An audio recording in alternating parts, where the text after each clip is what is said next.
Alright, alright, I think we're all set here. You know, I don't like this BGM. I'll be honest, I don't like it. What's this? I don't know. I want something more chill. No, we'll give this a shot. Oh, we talking tree people? No, we will be taking shots of tree people while we talk in Ice Place. Howdy, Xavier. Good to see you in the chat as well. Glad to see both you and Victor gaming first thing. Alright, let's see. Alrighty. Let's listen to this chat. Let's see how Ilium Lois came out. 23 pages. This is going to be a long one, so get ready.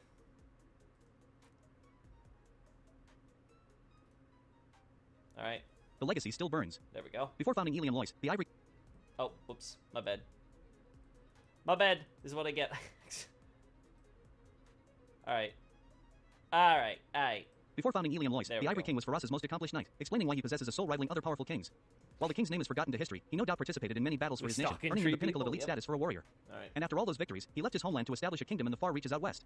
The description to his crown indicates that the man built up this country at the northern limit, which is consistent with the northwarders visiting later. Since Ilium Lois is still subject to a stagnant flow of time, we can be certain that this northern limit lies somewhere within the vicinity of Drengliak. There are plenty of snowy mountains visible east of Dragonary, and we spy similarly mountainous terrain in the snow-draped area. Add in Faraz's remote situation further east, and we can confidently locate Ilium Lois somewhere east-northeast of the area. The land seems to be called the Northern Limit because it is situated at the limits of human civilization, similar to the cut area of the same name in Demon Souls. It is in no man's land, far north of where people historically settled in Drengliak. And even if there were frontiersmen who would explore that far into the mountains, Alsana affirms that they were immediately kept away by the old chaos cursing the land. Hiding beneath the earth, this ancient fire is evidently the same flame of chaos from DS1. The subterranean cavern is a sea of lava endlessly flowing down into a drain at the center. Giant tree roots stretch out from the ground on either side of this lava pit, converging at the center to shoot straight up, just like how the roots forming the bed of chaos did to eventually grow a massive tree. Moreover, we fight on surviving Isolithian architecture, the ruins somehow still afloat on the cascading lava. Without a doubt, this is where parts of the ruined capital of chaos ended up. The fact that remnants of the demon ruins have carried over to the new world isn't a surprise. However, it is peculiar to see the chaos flame alive and well after the events of DS1. Why? The Lord's soul aligned with life might allow the Witch of Isolith's Strongwill to reconstitute her bug form after death. Hey, no, but the chosen undead still took that seed from the bed sustaining the flame. The flame was also undeniably defeated along with the bed of chaos. With the seedbed slain, how is it that chaos is still alive, let alone strong enough to wreak havoc across any land? The answer lies in its underlying nature. Chaos is ultimately a living soul, the flame an expression of that soul, a kind of transient body. Although the fire resting itself free of Isolith's control was clearly affected by the death of its host, the parasite was always distinct from the insect or her tree avatar. And even bereft of external feed, the flame of chaos would still be burning disparity it had already swallowed. The first flame didn't die the instant it lost Gwyn as Lord of Cinder. Therefore, Chaos Flame could theoretically survive with a fraction of the life soul. The question then is how long a starved flame can subsist on the existing energy being digested. In the case of the old Chaos, the power of life which birthed it apparently granted a long leash. The chosen undead dealing the final blow to the source of the tree avatar undoubtedly forced it into a level of dormancy. But by the shift to the new world, the flame was active again. The reason for its rampage is obvious. Beyond its wild and uncontrolled nature, the flame of chaos is likely desperate for souls. Contrast to the first flame, which is entirely reliant on outside intervention, the living chaos is capable of reaching out to draw in more disparity with its existing power. Furthermore, the fire of life must know that it is dying and actively seek to perpetuate its existence. Oh, is that so, Xavier? The flame's overriding concern was thus to find a soul which could stabilize its prospects long term. But like a child drowning at sea, chaos could only wildly flail in hopes of latching onto anything solid. In the process, it created many byproducts. It is possible that chaos demons were brought to the new world with the ruined capital of chaos. Chaos pyromancies have spread beyond the witches of Izalith, at least. We can even acquire the demon's great hammer owned by DS1's Asylum Demon, the description insinuating that their kind remain in legend. If the hammer last seen at Northern Undead Asylum just outside Lordran is present, then some spawn of chaos from Izalith might have roamed Drengliak once upon a time, only to have all died out one way or another. However, Alsana implies that the old chaos was giving birth to new demons at the time. This is curious, since the original chaos demons were born from incidental or conscious transformation of entities with the flame. Their birth at the northern limit suggests that chaos did the same to local wildlife, maybe the occasional human explorer either deliberately to help it collect more souls or inadvertently in the rush for them. Whether or not chaos was wasting precious energy, that gluttony for souls is reflected in its spawn. While exploring Ilium Lois, we will descend into an ice cave that a certain creature has made its den. Certain. This enemy is identical to the covetous demon encountered at Earthen Peak Save for its snow-white color, presumably resulting from the cold weather. Even accounting for the developers reusing assets, it is still a hefty slug-like creature which has gorged on many a man, body stripped to the bone laying all around its territory. If not related to the boss down south, this covetous demon no doubt greedily devours life by nature all the same, fitting that they are named internally after Jabba the Hutt, an equally gluttonous slug-like entity from Star Wars. And when the cave dweller hurls up the bones of its victims, its stomach acid glows a deep red, unlike its boss counterpart. Considering the location, this can only be because the demon was born from the flame of chaos, whose pyromancies manifest a similar color. This demon is an example for the kind of twisted life created while the old chaos ran rampant. We can also obtain the bone fist from the area, the claw bones held together by cloth wrappings.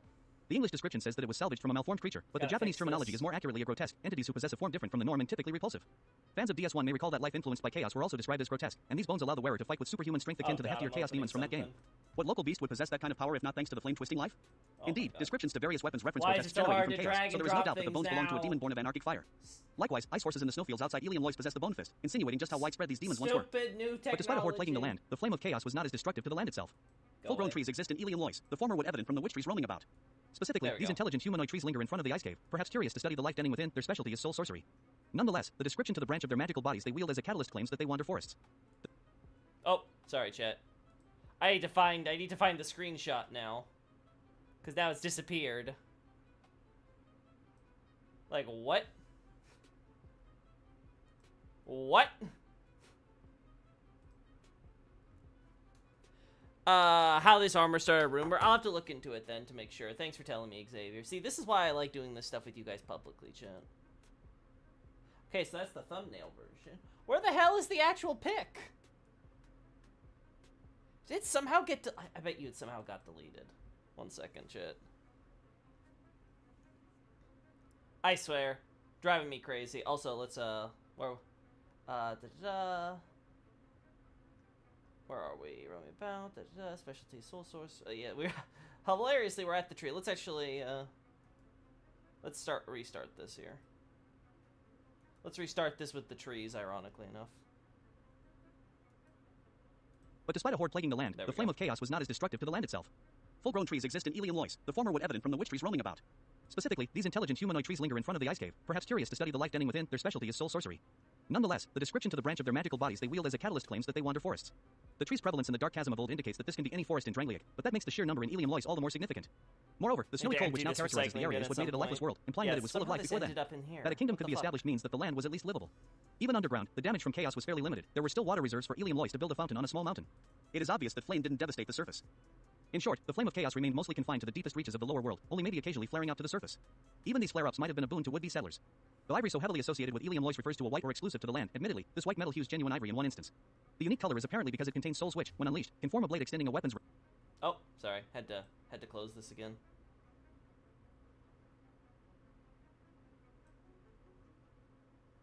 I'll find it later. I'll go look for it later. Hey, Tyrone. Look, I want to try and make Drangleic's world building better on my mod. Do you have suggestions or some ideas? No, Bray. Since I'm doing so much stuff with Drangleic and stuff right now, I wouldn't want to give you advice that I may prove myself wrong or find myself that I'm mistaken on something, so no. I love your lorddom so much, never stop doing what you do. I mean, eventually I gotta stop, right? But for the time being, I'm pretty happy with where we're at. Okay, where were we? Made with white metal. Let's go back to this one. Okay, this is such a disaster. Sorry, chat. No, I said... I hate how I have to do this twice for it to realize.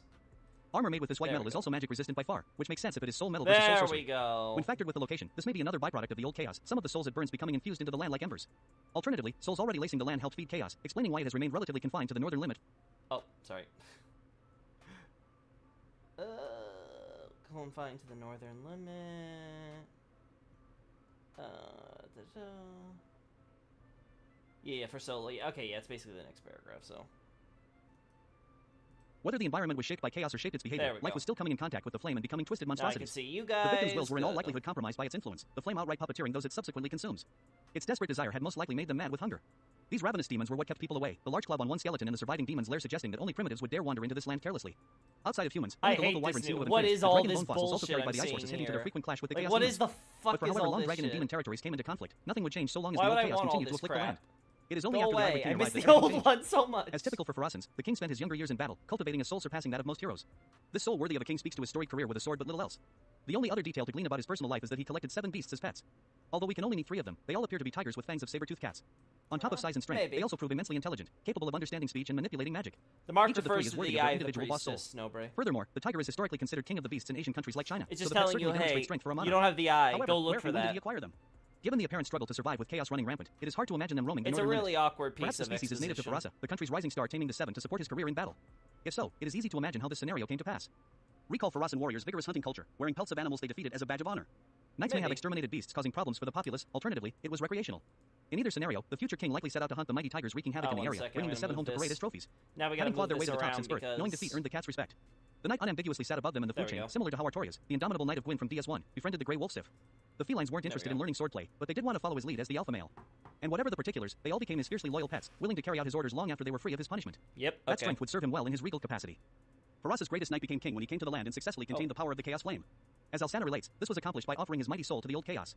Somehow, the man realized that the wildfire sought the kindling of disparity and proceeded to answer its want. He provided his spirit in piecemeal to appease it, the soul only drying up after already creating his entire kingdom. This is impressive on multiple fronts. Not even Izalith, with her Lord Soul, could suppress the chaos born from that same soul, the witch required the help of her 2 daughters just to bring the newborn flame under control. Granted, their control enabled the invention of pyromancy, and we don't see the Ivory King's subsequent country utilize any lava arts. Still, he was able to curb the flame's rampage with his own essence in a way the Lord of Life never could, his soul forged in battle sufficient to the task. The only question is how he devised the means. In all likelihood, he had lots of his own support in this endeavor. How does one man create a country in no man's land? One does not suddenly attract an entire metropolis out on the fringes where nobody would normally settle. The knight must have had others with him, or at least outside support willing to bring some later. I did it and again. we know one party who did keep sending manpower, his homeland of Farasa. Perhaps the future Ivory King came with an entire army tasked to destroy the flame plaguing the land. Whether by order of his country or of his own initiative, Farasa's most ranking knight fought to the heart of this old chaos. But then he decided to establish his own kingdom, sending word back that he would remain there to seal the rampaging flame until they found a way to subdue it once and for all. Alright, we go If Farasa truly cared about chaos threat, it would no doubt send plenty more to help populate this burgeoning new nation, keeping a cap on the fire. In effect, Ilium Lois was simply the vanguard holding the line for Farasa, with the Ivory King its commander taking the front himself. It made no difference if frontiersmen wanted to think themselves as independent. Let's see if Farasa's this does expedition to anything. squelch the flame of chaos explains how the Ivory King even learned of this distant danger. Recall that the country worships Gwyn's firstborn as Farum. Recall also in DS1 that the war god was implicitly involved in Aenorlando's conflict against Izalith and its chaos demons before his father relinquished the throne. He knew more than anyone what the flame of chaos was capable of, the hazards to the world if left unchecked, especially now that no one was directing its disorder. And given how the war ended, Gwyn's successor may have felt responsible for unfinished business, especially if dragons were now being affected. Yeah, I did Even that. after he got I think expelled that's from a the kind of kingdom and left important set out on his detail. own, It's like, he you immediately lends his know, powers to humans who will still call him with the God. connection with If he made his dragons, I presence known to can't, Faraza, then it is possible for him to come across the land ravaged by possibility. chaos in that same part of the globe. Even with the power of a god, the firstborn obviously couldn't defeat the flame and all its spawn single-handed. So, he told peoples receptive to him to the east about this scourge, leaving them to one day handle the threat. Farum apparently didn't stick around to train out and lead an army. The prior game indicated that his focus lay elsewhere. But what support he could provide via idols was more than enough for Farasa, welcoming the development to its bellicose culture. And when the future Ivory King appeared, the country clearly saw an opportunity to fulfill the mandate of its war god. With the most powerful knight in possibly the country's entire history at their disposal, there was no better opportunity to strike so far abroad. The state organized a force and sent them off to fight a new battle against an unconventional foe, with their star knight at the head. The result speaks for itself. Not even he could stop the flame, but its suppression showed promise, and so the homeland continued sending human resources for as long as this Ilium Lois remained in operation. Thus, a new king was born, carrying on the will of the missing sunlight deity his sudden subjects yet revered. This was in no way an opportunistic power grab. As his own vanguard, the former knight placed his new throne upon the hole leading to the belly of the beast. He would be first to stand in the way should the flame begin acting up again. The kingdom he built from there was more than just a big city, it was a giant wall. That mission behind his authority was embodied by his crown. Seemingly welded from the land's unique metal, the white crown includes a glowing reddish-orange gemstone, no doubt representative of the chaos the king contained within his ivory kingdom. By all accounts, the sovereign of the north acted with the chivalry of a knight, hoping to save people for God and country. If that meant taking up the mantle of kingship, so be it. The top knight probably had experience in command, so this was just organizing a larger-scale operation than normal. This was a new kind of warfare, one he was all too happy to pioneer. An angel on each shoulder. Every king requires his faithful knights, and so the former knight of Farasa formed a new chivalric order under his command. These Lois knights were equipped with silvery white weapons and armor. These were likely at least laced with the soul or given their incredible magic resistance. As noted earlier, when charred by the soul-hungry flame, the same armor also loses large part of that in exchange for more fire resistance and nothing else. The undiluted white metal was definitely shared with certain knights, namely Fabian. Like the Ivory King, Fabian owned a straight sword with ivory blade capable of producing a soul edge, which made up for the actual dagger's short length. He must therefore have been favored by the king for his loyalty and accomplishments. Even then, it is obvious that the white metal was used sparingly, either because of limited quantity or perhaps difficulty with the metallurgy. Still, there is no denying that the order was well furnished. The warriors owned rings that wore down their foe's stamina with each attack, perfect for slowing the advance of chaos and its horrors. The guardians stood ready to stop the flame in its tracks at a moment's notice. There we go. This is evidenced from the chairs surrounding the pit to the old chaos, each corresponding to a knight who would join us in the fight against it. Should the flame ever flare up, they would be there, prepared to hold it at bay if worse comes to worse. Of course, not even the deepest fealty can keep a knight on guard at all times. Based on the chairs, the order likely had the knights working in shifts, only keeping a small number on watch at a given hour. The rest could return home so that they would stay well fed, rested, and practiced for when duty called. The garrison ward is more accurately named Night Town, in the same sense that one might think of a Chinatown. Although incorporated as part of the larger city of Ilium Lois, it is distinctly its own residential block for a specific subset of the community. In this case, the quarter was built to be a bulwark against chaos, housing the knights who would stand between the flame and the rest of the world. Naturally, this garrison ward was constructed not too far from the pit to chaos compared to the rest of the capital, allowing the knights easy travel to and from their place of work. Its size likewise betrays the dozen's welcome to stand by the king as a vanguard. On the wall. So big is it, the residential district is divided into two strata, one at the top and bottom of a relatively small cliff. The two levels remain connected via lifts at either end of a stone bridge linking the upper stratum to an isolated tower. But outside the comforts of their own homes, the knights always projected an image of readiness. Seeing how their king never showed his face to anyone, the knights also refused to take off their helmets while in public. Even if things seemed peaceful on the surface, Ilium Lois couldn't be in a more precarious situation. Things could descend into literal chaos at a moment's notice. If their king constantly appeared prepared for battle to his subjects, then it was only right for his knights to follow suit. Collectively, they would be the reminder that the peace they enjoyed was due to the kingdom's unending vigilance. This not only reinforced the state's reputation but inspired confidence in the people working in some way to support the king and his knights. It was another example of the knights' solidarity with their king. The sword, greatsword, and shield forged with the souls of the Ivory King's pets affirm just how closely they work with the monarch on a daily basis. Whatever the king did, they did as one. Of course, battle readiness requires training. Whether or not all were veterans born in Farasa, the Lois knights needed to maintain their skills at a high level if they wanted to stand strong against the old chaos. What the fuck Certainly, the order's strength is demonstrated by the Lois soul left by these knights, each using the menu graphic for a generic boss soul. They may not have matched their king, but they had the innate power to be considered elite in their own right, something that could only be acquired through combat experience and continuous drilling. Cut area names for the third DLC do allude to a knight's training ground, which could have feasibly been applied to the entire garrison ward. Suffice to say, the guardian warriors of Ilium Lois proved their worth for being knighted. And should they not practice with the monarch who conferred their title, the training regiment was still harrowing. The lower stratum to Garrison Ward is particularly notable for its proximity to the one Chaos Demon's den. This fact wasn't lost on the knights, given that they built a gate to keep anyone going in or out of the cave. Whether discovered accidentally during construction or otherwise, the knights apparently never made a concerted effort to slay the demon. Perhaps they simply didn't inform their king so they could enjoy a bit of japery. A backdoor around the cave proves that the glutton hardly hindered urban development. And since a collective inability to kill the fiend begs skepticism, they must have found some purpose to keeping it alive. The ring attained in its death simultaneously suggests that knights did try and fail to challenge the demon at least on occasion, probably as a trial. Indeed, a cut area name refers to a trial's ice cave, and there is only one such cavern in Ilium Lois. Therefore, I like the demon this. was in all likelihood a means to test individual knights' strength and courage against an example of the horrors they would face. So long as they beat back the spawn of chaos, they passed. Although the knights were perhaps the most martially able of the king's comrades, they were not the only ones to work so closely with him. Yep. When the Ivory King placed his throne over the pit to chaos, it was not within a palace but a church. The man had a grand cathedral constructed on the spot where he would appease the flame. With this was the establishment of a new Lois religion, with the country's king as its high priest. In the lead up to the cathedral, we pass many statues of a bearded man dressed in robes and a tall hat wielding a staff, a bishop's crook specifically once inside the building. It is clear Maybe. that the figure is supposed to represent the religious authority headquartered within the church. And the only function of this cathedral, aside from sealing the old chaos, is to meet with the king on his throne, the audience chamber complete with a stand down the red carpet to step up and Maybe. address the monarch likely seated on high directly above the pit chamber. We'll try one In more. other words, the Ivory King must hold both temporal and spiritual authority. Like the Sunken King, this priest king of Ilium Lois had a number of priestesses under him. Their dedication to suppressing the flame of chaos is reflected in the vessel shield, which depicts a priestess cradling a fiery orb contained in a chalice.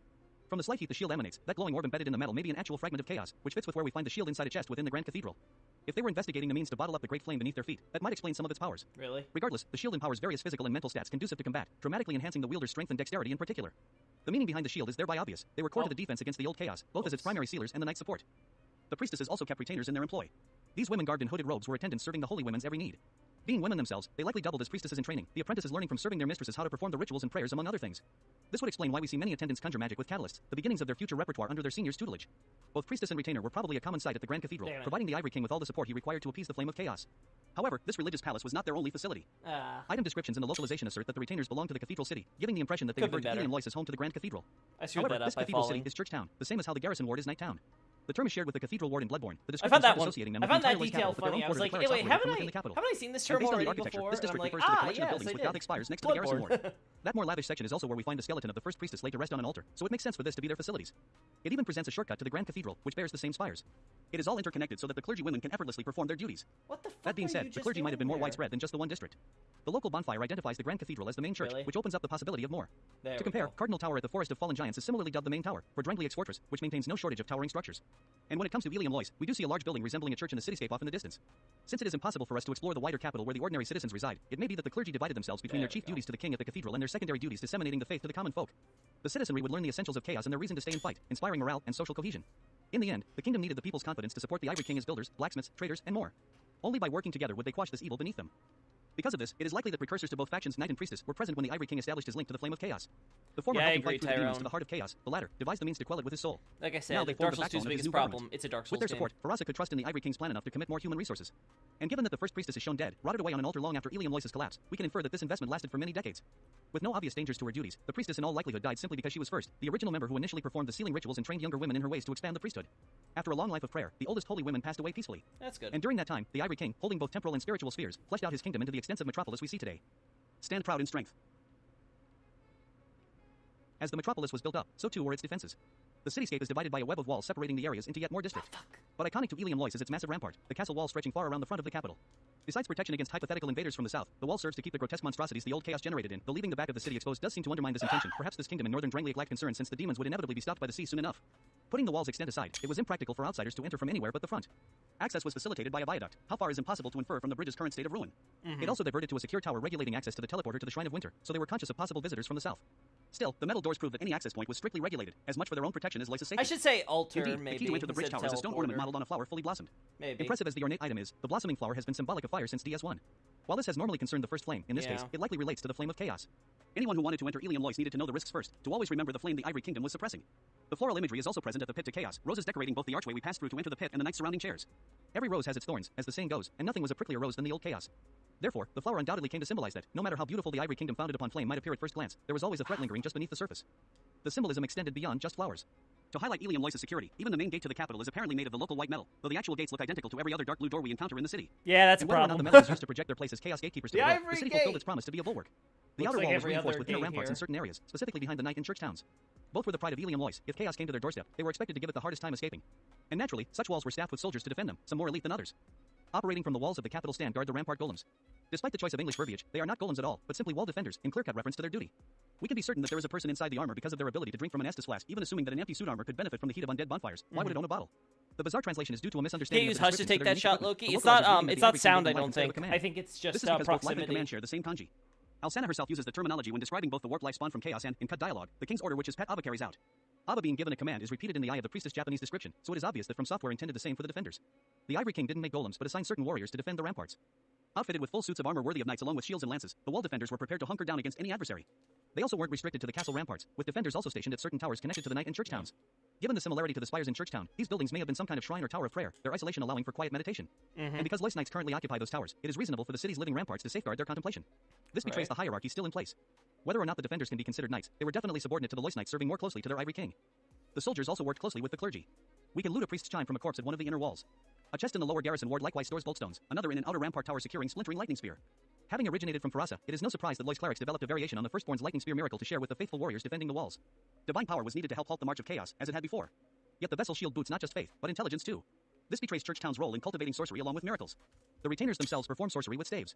And while the wilted dusk herbs and amber herbs found in chests or on corpses along the walls replenish the number of any spells we can cast, the latter is also carried by the sorcery swordsman, making up the bulk of the Ivory King's army. We even see a Lois Knight casting sorcery with his sword. There is thus no reason to doubt why other corpses keep crimson water and magic stones on their person. Ilium Lois was open to learning both schools of magic.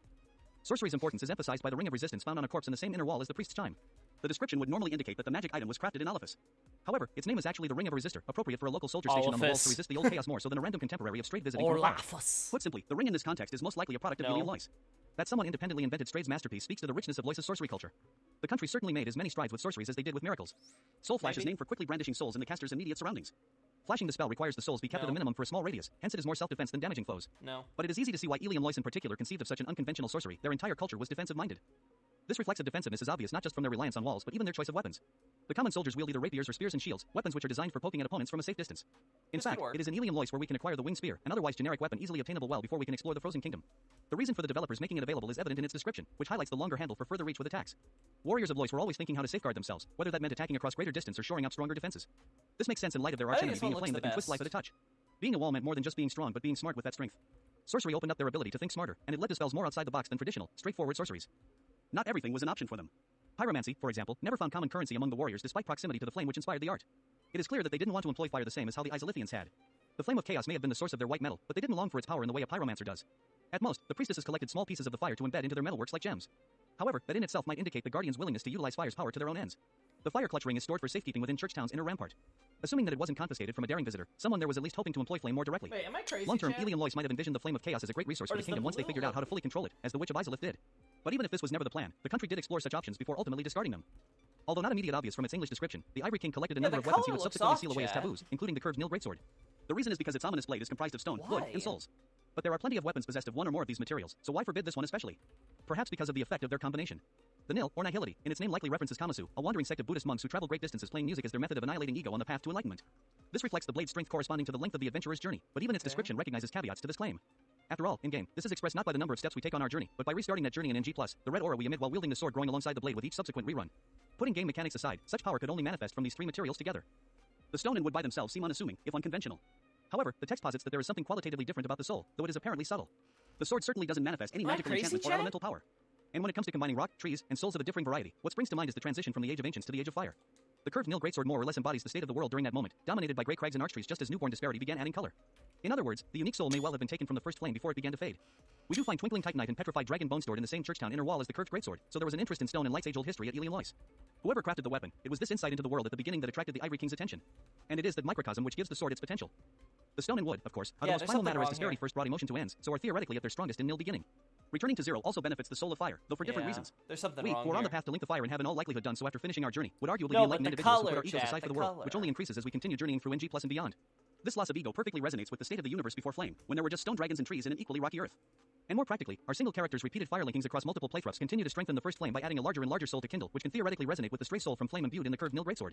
Oh, therefore, it looks the our same on narrative your will likewise screen empower the too, sword. I'm seeing. Of course, this mechanic is impossible in proper continuity, but the concept which the developers intended is clear.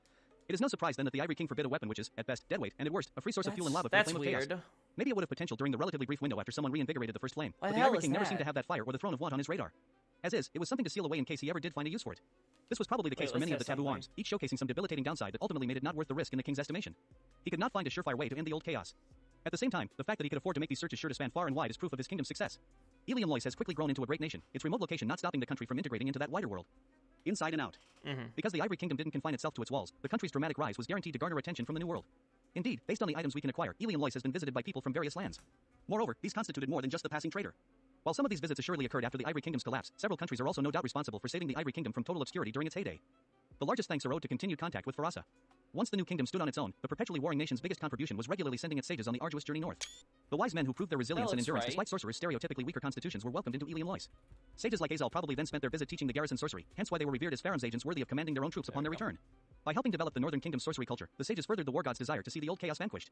They in turn gained experience Yeah, I don't see managing anything armies wrong while with picking the up whatever green. useful knowledge Lois made in its own advances. This system was mutually Why does beneficial, the so became blue critical look to both so nations' weird military. then on my The Ivory TV Kingdom seems to have been so compared reputable to that, even so long over after both on their your falls, a Farasan like screens. Vengarl is curious enough to approach the place, leaving his summon sign out on the frigid outskirts. As brethren with Farasa, Elian Lois also attracts enemy attention. Locatia leaves her summon sign in the Grand Cathedral. Normally, the Undead Knight only offers aid in areas she happens to be passing through on her aimless journey. wait. The only time we find her and her sign not in the same area is Earthen Peak, the summon script only later appearing in Iron Keep just beyond. Did she simply meander into the eternal winter as well then? Unlikely. A corpse in the frigid outskirts possesses the Mirror Hat, implying that one of the country's knights was approaching the northern capital or got exiled for trying to infiltrate. More than Okay, likely, they both just Knights don't of know how Mirror to were enticed by pronounce Elian Lois's Lucasile, origins, okay. wanting to see this kingdom established by one of their longtime enemies. For Locatia especially, Farasa had already collapsed well before she was born, so any knowledge she retains are stories from her homeland, and she is desperate to hold on to any of those memories. But considering that Mirror I is don't know constantly how fending they off its own pronounce neighbors, that. That's it is such a doubtful that it weird was ever way. sending precious troops to invade a land sealing an ancient evil. If any citizens of Mirror did visit the land, it was scouting parties or undead castaways acting on their own initiative.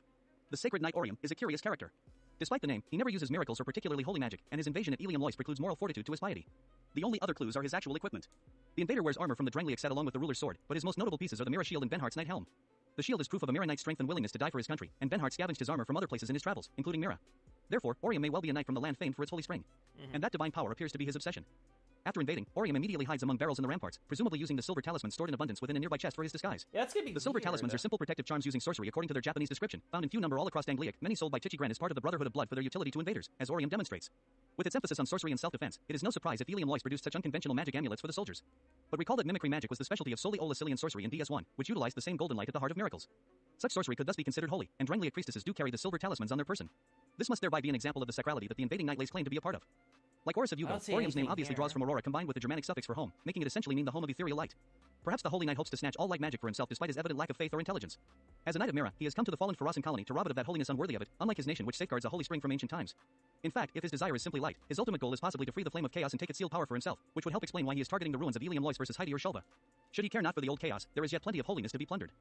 Corpses in chests throughout offer us golden fruit bombs, dried roots, monastery charms, Lloyd's talismans, Elizabeth mushrooms, and skeptic spice. Does these two Some ever of this might have been clarify collected if by Grumman Elian Lois. They foreigners do or have any relatively easy declare, access to right? the No. south via the Shrine of Winter. However, the totality indicates that members of the Archdrake sect from Lindelt have visited the northern capital. The dried root obtained from a corpse in the frigid outskirts reinforce this notion. Moreover, that snowfield outside the walls is also where we can summon Phoeba. Although the localized as an Avis, Phoeba is a disciplinant who practices religious austerities.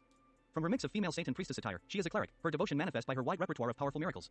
Offering her lightning in the battle against sin thus isn't surprising. And yet, her summon sign also appears in the frigid outskirts.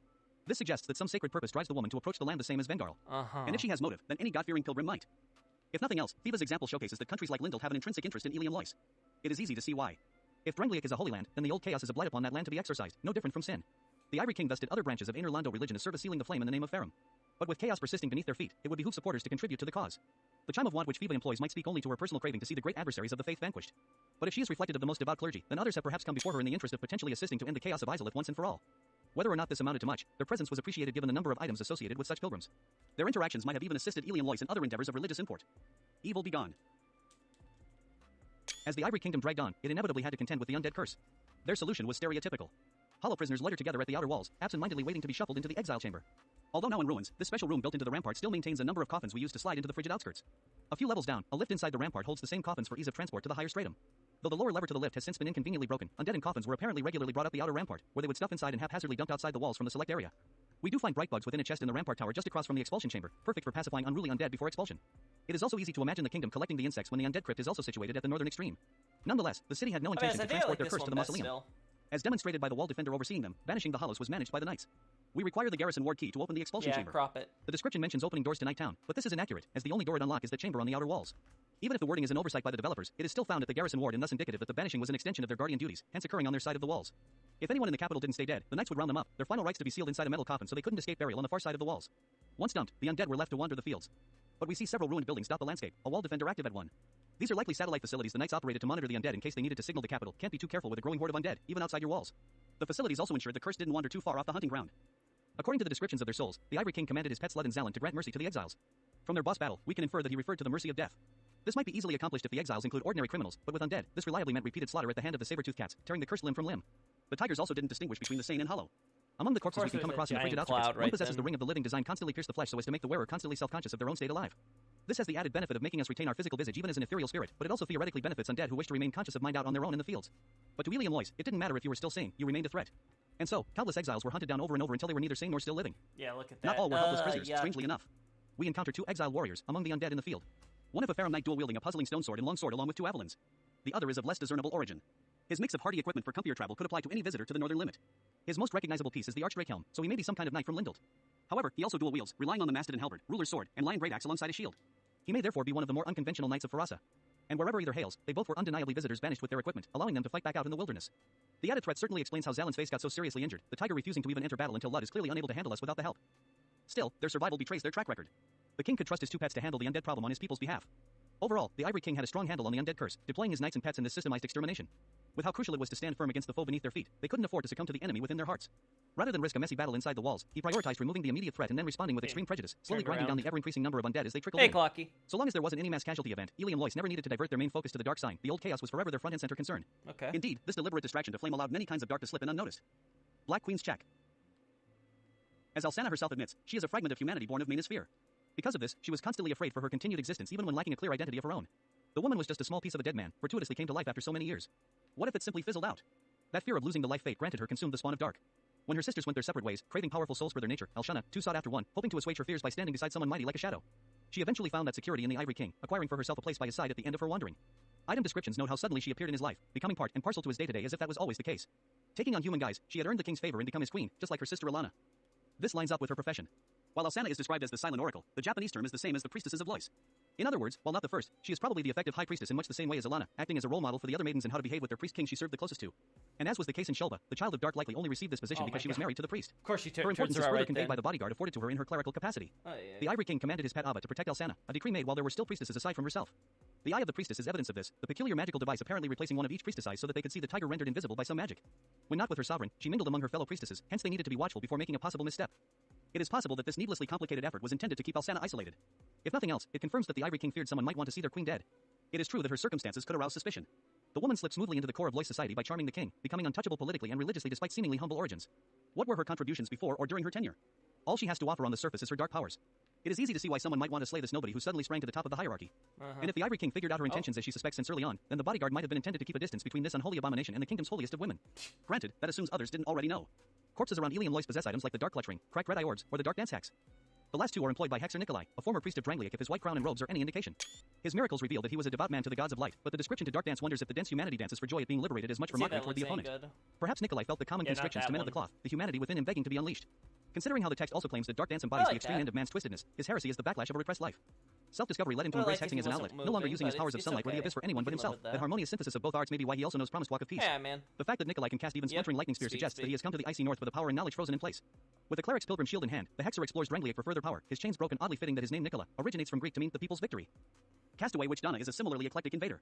Donning the iconic pointed hat, the woman initially appears to be just another descendant of the Dark Covens pushed to the fringes of human society, utilizing hexes like Dark Hail to great effect. Maybe However, not. the fact that she is an exile caster indicates that Donna was pushed out of some group for her magic.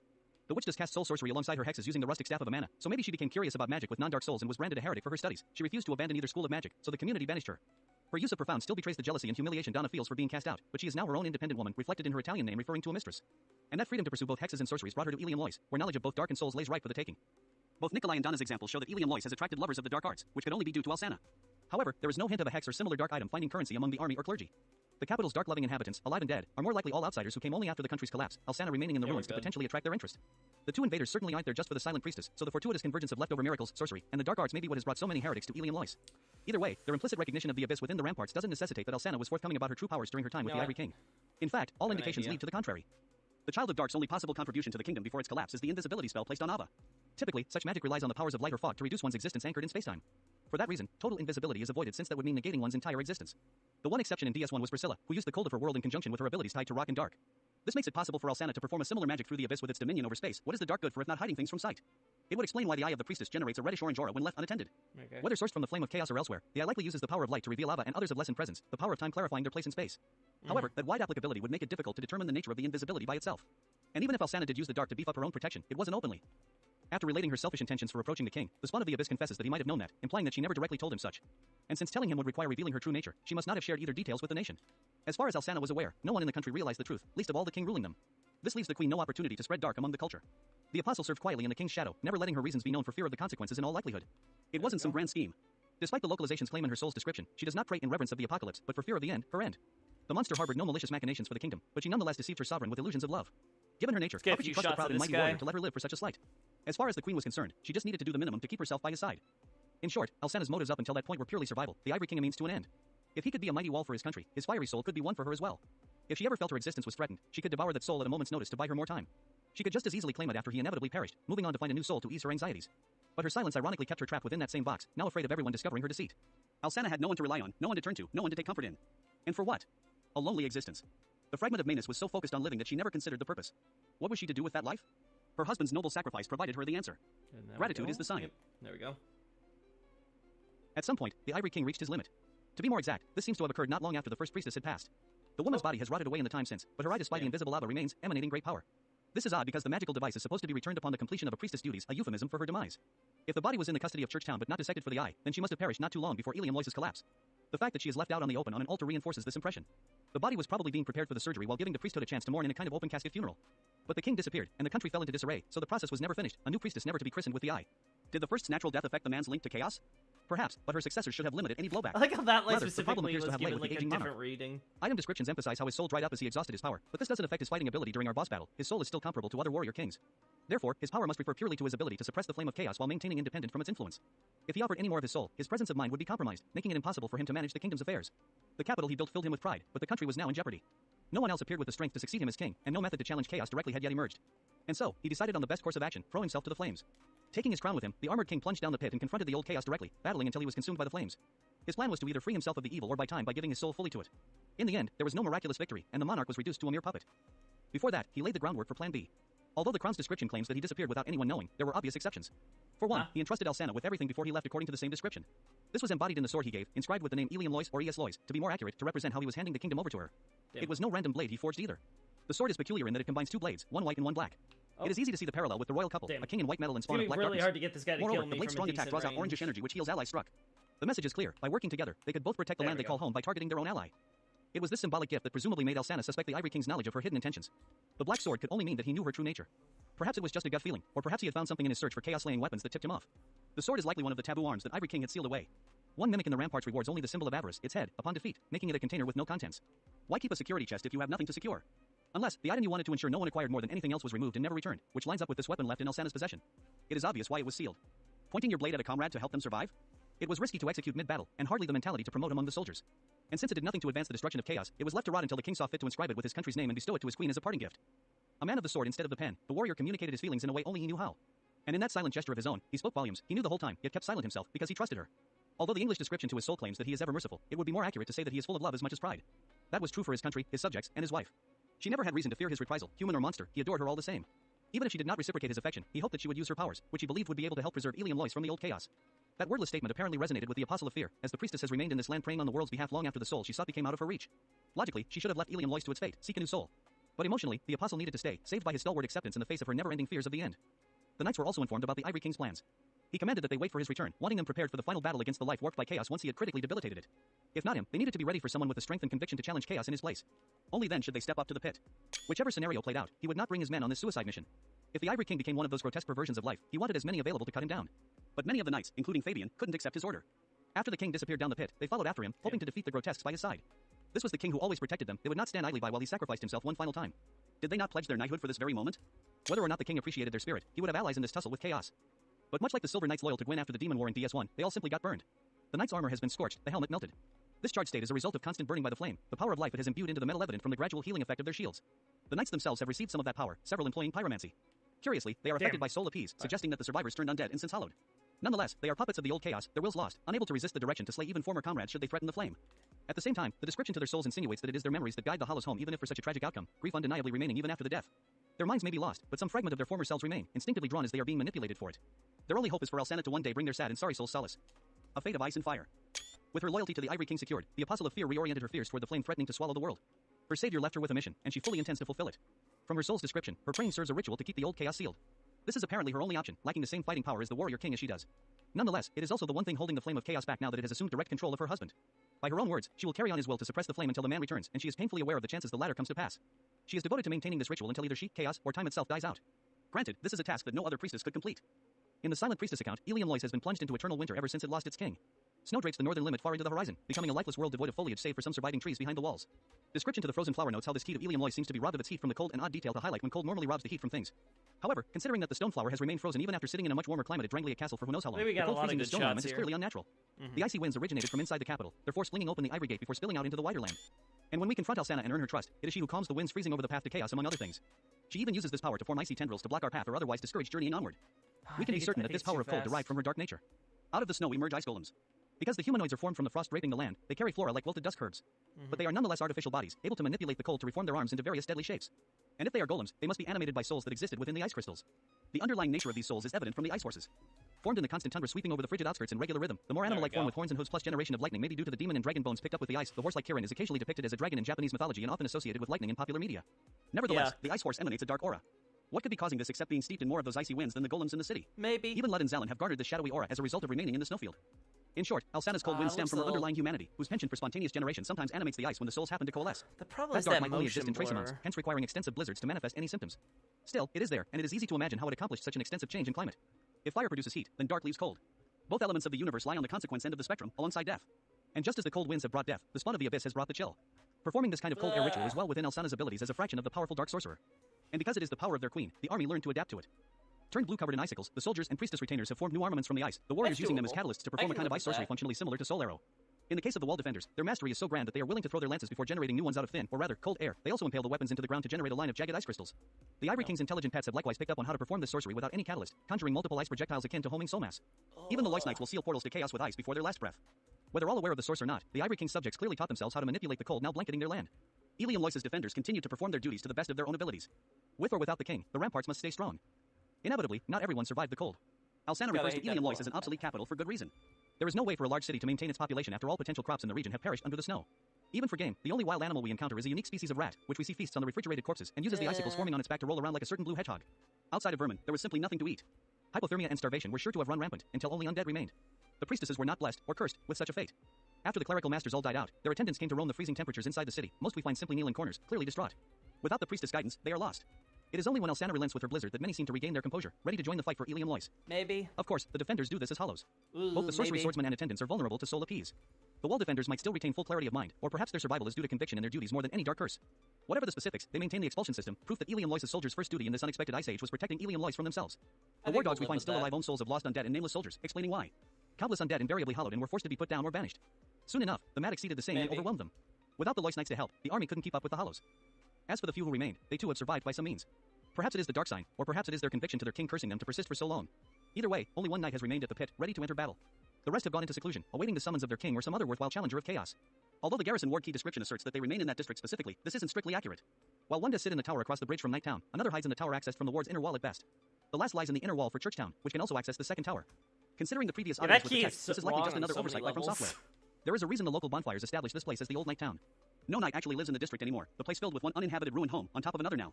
For all intents and purposes, Eliam Lois has collapsed. Fire in their hearts.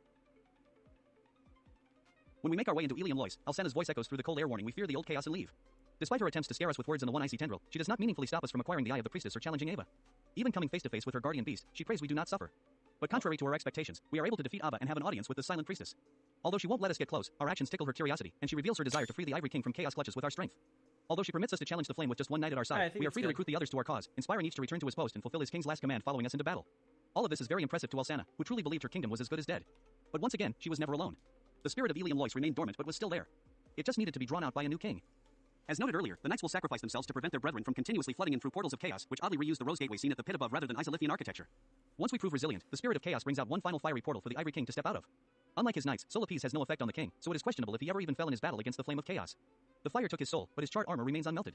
Perhaps even as its puppet, he was slowing the rate at which it devoured him as a way to keep it suppressed. Regardless, the former knight of Farasa brings the full force of his might to bear, the words he mutters with each strike indecipherable. Maybe his last words were thanks or an ode to his beloved. In the end, we claim his soul from chaos as Alsana wished and may return with his discarded crown.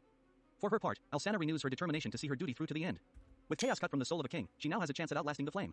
Even still, she frets for the knights who remain trapped down there, souls consumed by chaos. We are thus allowed to plunge back down the pit and slay all the knights, collecting 50 souls in total, for her to memorialize. As we bring more knights joy for her words, her fear of us also dissipates. She slowly but surely removes the icy tendrils blocking our path to her. And when she runs out of Lois Knight armor to award, she presents us with her soul, or at least a sizable chunk of it. Even without such power, she acts confident that she can keep chaos under seal until it has died out. How long that will take she doesn't know. But shackling herself to this purpose is the most freeing act she has taken in a life spent in fear.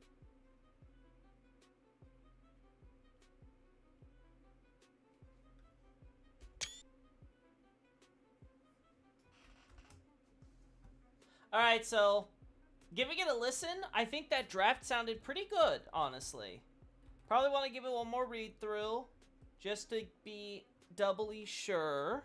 But I didn't sound anything that sounded too off. Now, Xavier, you did bring up that detail for me to go through, so I'm going to have to check that out with Zuli and stuff. Nobre, while I'm here, I also double-checked the data you were giving me, Nobre, but it wasn't about the Rampart Golem, it was about the Spell Swordsman. So the normal soldier who, you know, this guy. This is the guy who has a full face, right? And you can see it here, so they just removed the helmet and showed there is a face there. But, it wasn't actually on the Rampart Golem, so...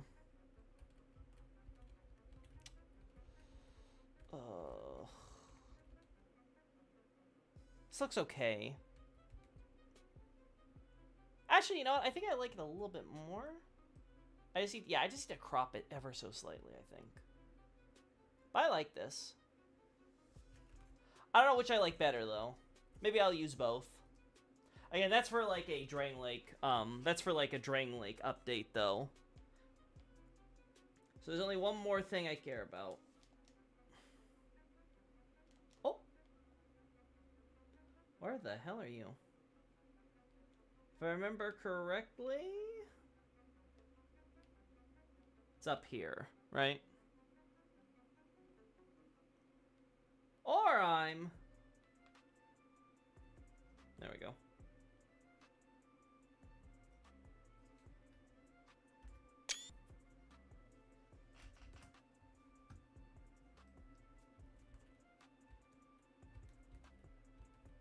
Yeah! I like that one. I like that one a lot. Probably crop it just ever so slightly. Yeah, something like this. 'Cause we don't need as much of that spear. Yeah. I'm liking that. That looks good, huh, chat?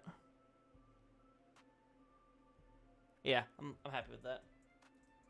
Alright, so you guys have any more commentary on the thesis that you listened to? Feel free to give it. Happy to share.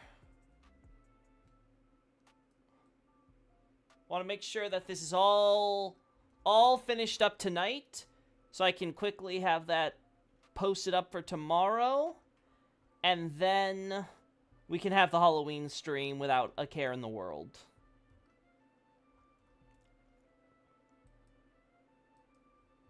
Let's see. Frigid Outskirts, Yamara Hat. This was such a larger thesis than I thought. I ended up collecting so much more data, and I don't know if it's because I've become so much more meticulous with my data collection, or just because I just completely underestimated just how much that outline needed to be fleshed out. But even with this second draft, I ended up adding a few extra paragraphs, which I normally don't do. Usually it's like I rewrite something or whatever, but not like adding even more content like this. So, but I was just like, this needs proper expansion. Wow, I never would have thought the Ilium Lois would be released. Well, I promised I would have it this year, didn't I, Nobre? And well, this year's coming and going real quick, so it's about time that I got it done. And with that, then we can focus on, like I said, we got Drang Lake, Aldia, and Dragon Shrine. Those three are going to need a comprehensive update. I mentioned it a little bit in this Ilium Lois thing, but I'm going to talk about it more with Dragon Shrine. We need to properly expand on the Wyvern stuff, and I'm going to try to migrate as much of the Wyvern stuff from Drang Lake to here that doesn't interfere. Like, I'm not going to go into any of the details about, like, the Wyvern. Like, I'm going to mention probably that they switched over to Wyverns, because Wyvern has to be mentioned later on when we get to Haida, right, with the Dragon Rider there. But that's it. You promised that last year, but better late than never. No. I said that I would be on a year-long cooldown from when I last did a Dark Souls 2 thing, and that was that year. This year was supposed to be the year I did it, and I just, well, I suffered from a terminal case of Elden Ring brain rot, so it just took me a while to get over to it. But you know what? That 6 months has passed, and Elden Ring's DLC's out and done. It's out of my system, so Now I can go back and focus on Dark Souls and stuff, so that's good. Alright. So anything else I want to grab? We got so many... Let me double check the shots I have for the Drangleic update, too, while we're here.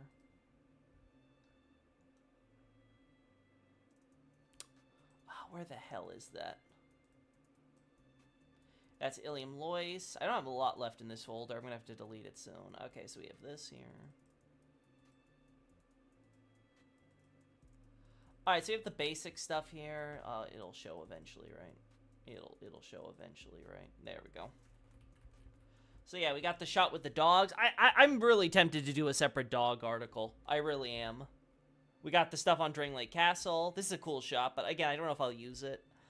We got this one with the wyvern. This one's fine. This one's just to highlight probably the wyvern at there. Though it's a bit weird because you also have more wyverns in the background here, and I'm pretty sure this isn't the case in the actual game, but hey, what do I know? Actually, yeah, the wyvern isn't even on this part of the map. It's all the way over there. Okay, sure, whatever you say, game. We got the Leroy rip-off armor. I never mentioned that Vendrick has black hair in my Drangleic thesis, at least that I could find. So I think we want to mention how he's a younger man there, right? So that's something we got to do. And then there's like the more specific stuff. Oh my god. Yeah, like this is something probably for... Oh, it's not showing. Okay, sure. Don't show. I didn't want to show anyway. I didn't want to share my images. I don't know why it's so picky.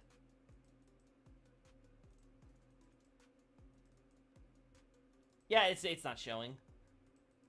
I don't know why it does this shit. Like, why does it be like... It's all the same photo mode. Well, it was the same photo mode. I don't know what they did with this new bullshit, chat. I hate it. Yeah, it's not showing. Yeah, it's not letting me show it off, chat. Unfortunate. Shake my head. Would have been cool to see wyvern spreading. Dang, never noticed those wyverns. Yeah, they put that in that screenshot. Yeah, it's not letting me show anything else, though. Why? Why? Why you gotta be like this? Just let me show my chat the cool shit that I got. Soldier shelters, maybe. It's just not working, chat. Like, what the fuck?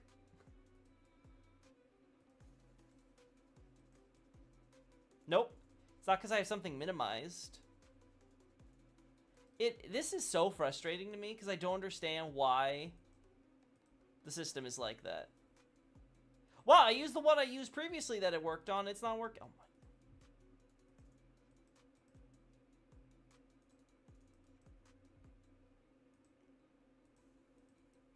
Nope. I don't get it. Can't use the stream screenshot menu. Show them. This is about my screenshots, no, Bray. This is about these separate folders I have where I move screenshots and things for my ease of use. Like, these are... I have folders within folders here, which is why it's so obnoxious. There we go! Finally, something worked! Yeah, so this is the shaded wood folder, right? So we got, like, different shots of the trees and things from our separate stuff.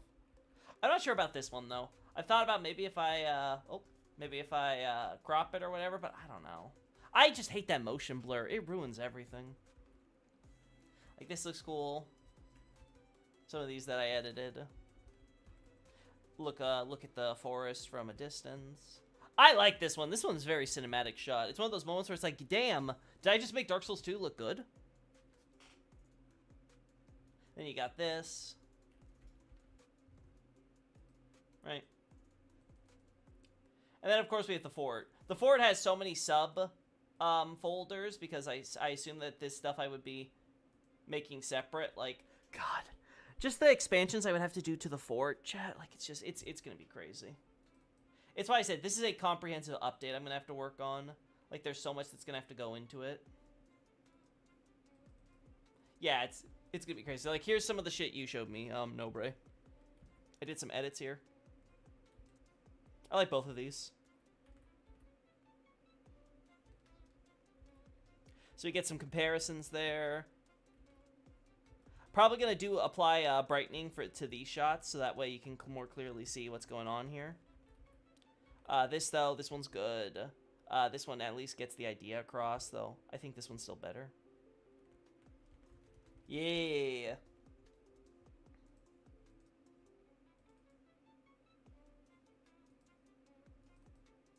Yeah, and then we got all this stuff for the collapse of the fort. Yeah, because the thing with Drangleic is it's going to be expanded. And I've even considered, chat, I've even considered splitting up the end, Drangleic's end and the Giant War and stuff. But I don't know. I think that might be too major of a reorganization because we have the Giants as their own separate thing, and we talk about them after talk about Drangleic, right? So, like, I'm going to have to really, like, think that one through. I really want to do that.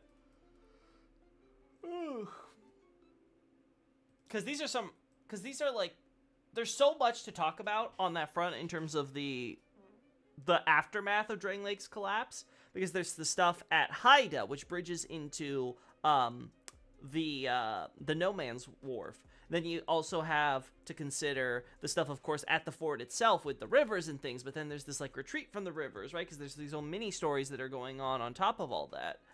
And then you have to layer on top of that, of course, the stuff that we have in Shaded Woods, right? With the mercenaries and the soldiers who are like, some of them are thieves and stuff. So are they all soldiers who turned to thievery after the war? What, like, there's a lot to go in there.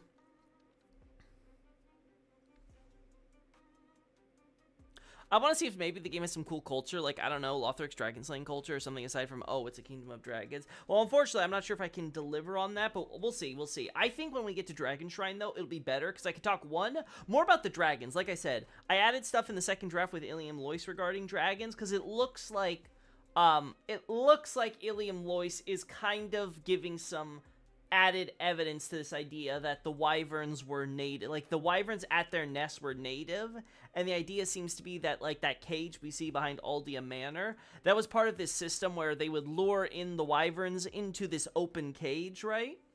So they would be like trapped in terms of, you know, everything except the up angle, right? And then Aldea would apply his magic in order to essentially mind control them so they would be tamed and obedient to Drangleic's forces, right? That seems to be the idea when we're saying that they translated from going to riding worms to riding the wyverns, right? And then the idea is that this nest has always been their like native land, which makes sense because when you look at the quote-unquote Sholva Holy Wall, which was originally only for, like, Dragon Shrine, right? Like, it was above the doorway at the Dragon Shrine to the egg. It shows the Dragonary. Like, you see the same tall stone pillars on that left side. Oh, did you know that big cage also has full moon sickles? I would not be surprised because Aldea's Manor has full moon sickles. It tries to go with the torture, you know, the torture angle that they have for Aldea Manor, right? So I'm not surprised.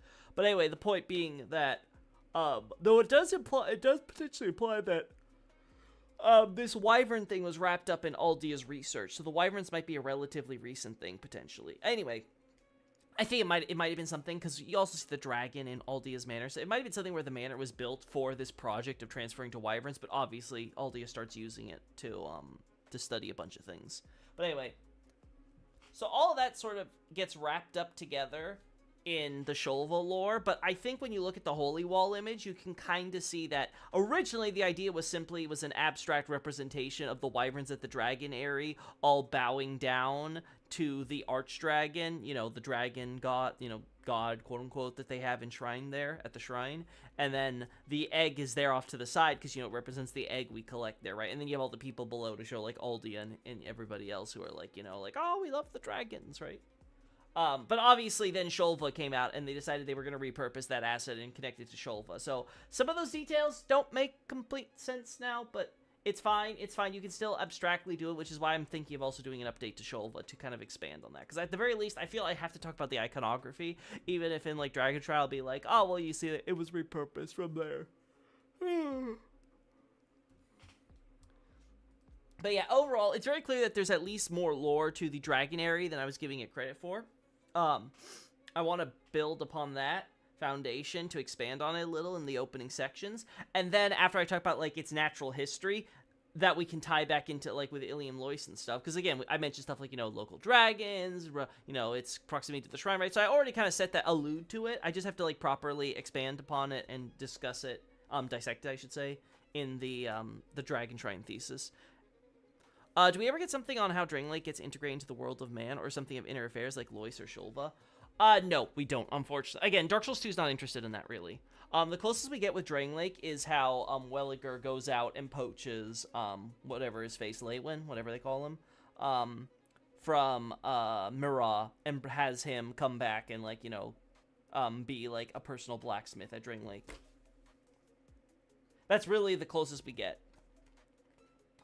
It's not entirely clear if this is before or after Drangleic Castle is built or whatever, right? It could be after, could be before. It's a bit vague on that front, right? But we do know he ultimately becomes the castle blacksmith, essentially. Now, where did he work? We don't know, because again, frickin' Drangleic Castle is just a theme park fun house like Lothric Castle in Dark Souls 3. I don't know what is with these devs' obsession with just being like, okay, we'll just take a bunch of important rooms and string them together in like a hallway-like fashion. And so that way we can give you like the PowerPoint presentation of what the lore of this place is, instead of creating a believable, you know, layout. Again, I know I had so many criticisms of it, but I really love that about the Silent Hill 2 remake, was that I could actually believe that the maps there were actual real places, and it was just being used as a setting for a video game, instead of, you know, what we get in Miyazaki Land. Please, I never played Dark Souls 2. Should I play Vanilla or Scholar? Scholar is considered the definitive edition, so I would recommend Scholar. Scholar's also the only one I've ever finished to completion. So, take that for what it's worth. Now, I would never recommend anyone play Dark Souls 2, if I'm being honest, but you know what? Baker, you know, that's up to you, mate. Alright, so, I don't think I'm missing anything, because I have everything for the Ilium Lois stuff. Yeah, Seaside Fort we're good on. No Man's Wharf, yeah, we have so much shit there.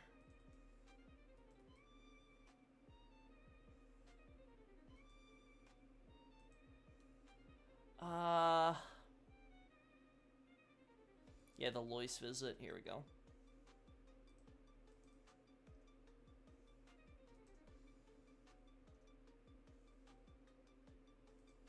Yeah, I would not try to create new lore like that, no, Bray. I don't think it serves it well.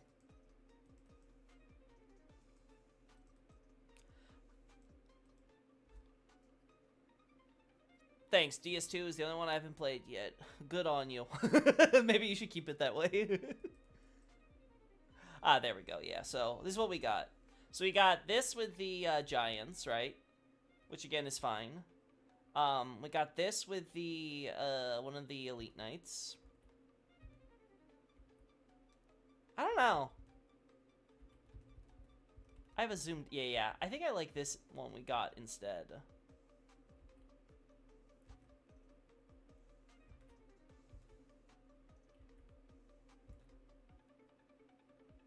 Yeah, I think I can live with that one better.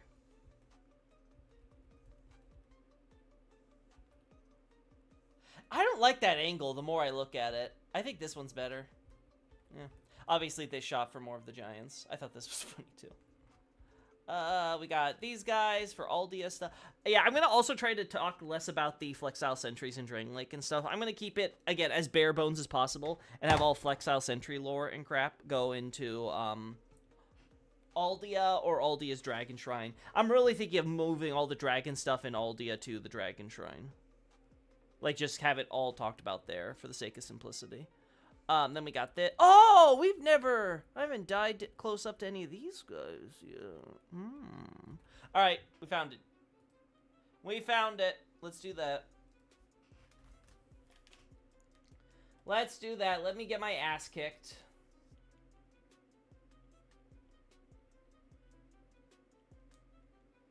I think this is the fastest way.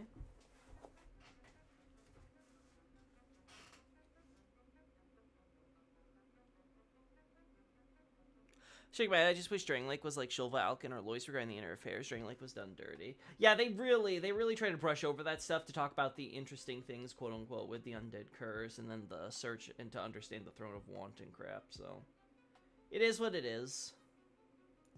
But unfortunately, none of the DS2 countries really get the same level of detail to like their histories and cultures that we get in Dark Souls 3, right? Again, part of it's because it's a later game, right? They're able to do more with the environmental storytelling in the third installment. But then again, Dark Souls 2 was a downgrade in many ways from Dark Souls 1, so it's like, I don't know, did that really matter that much?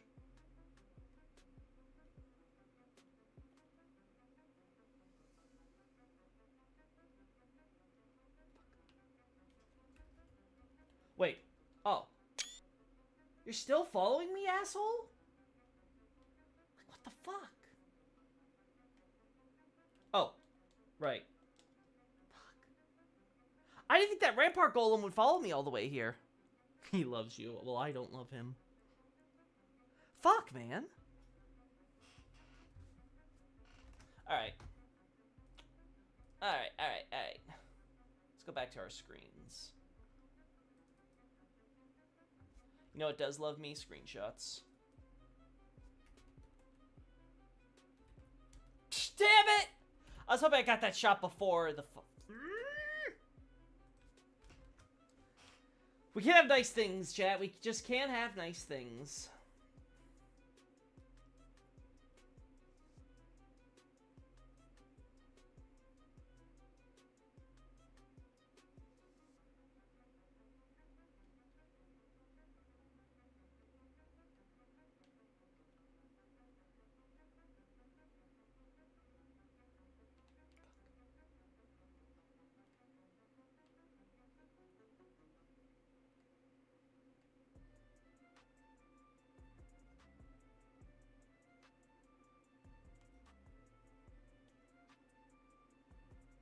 Okay, good, he gave up.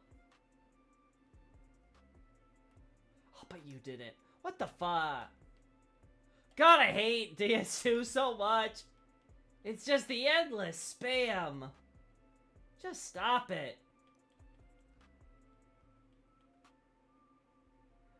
Would this be faster if I did this? Maybe. Just a little. At least half, I think, the spells, so... Alright. Let me get the shots I wanted. Armor alongside functionality, Vendrick chose to have his men wear a Storin armor because of the history with dragons. That could be the justification. The problem is it's so thin. It's like, why Leroy's armor, right? Oh, because I guess a lot of his knights really liked the religion aspect. I get, again, it's just it's a very thin excuse for fan service. It's funny how much Dark Souls 3 is lambasted for quote unquote, you know, like pure fan service, right? When Dark Souls 2 is guilty of the same thing. It's just Dark Souls 3 goes to the effort to justify it more.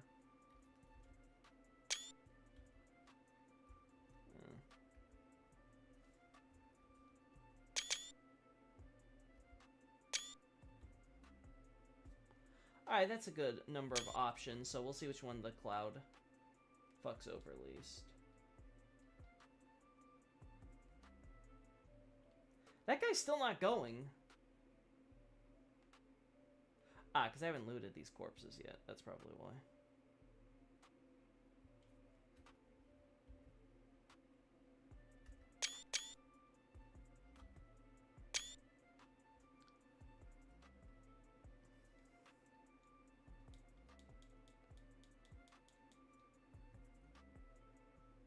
Come on. There we go.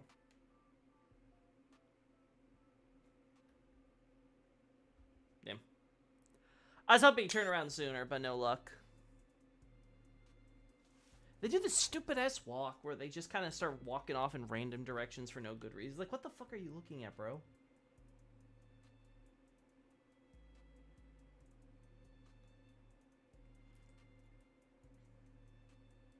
Yeah, and this is the problem with Dark Souls 2 trying to cobble together, you know, trying to cobble together something that made sense with mostly existing assets. It's in this very awkward spot where it doesn't really make a whole heckin' lot of sense when you really get into the granular details about some of the things it does. Maybe in like broad strokes you're like, okay, yeah, you know, I can justify this. But then when you really think about like stuff like, again, like Leroy's armor, if you're like, why? Like, in what what circumstance would this ever happen, right? And like I've talked about with the big fix too, the bullshit that ends up happening because of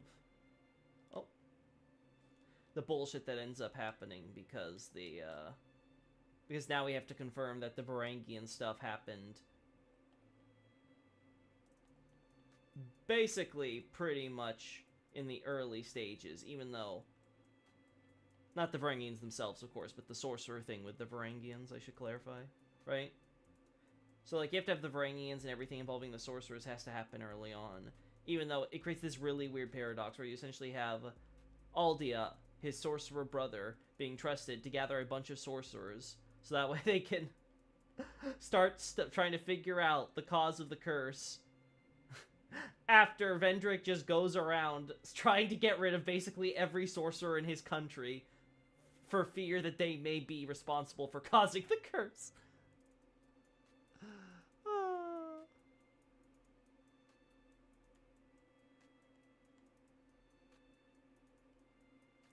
It's one of those very, very odd little things.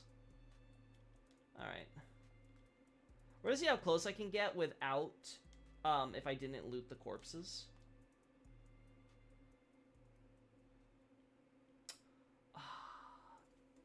Of course, my items. I forgot.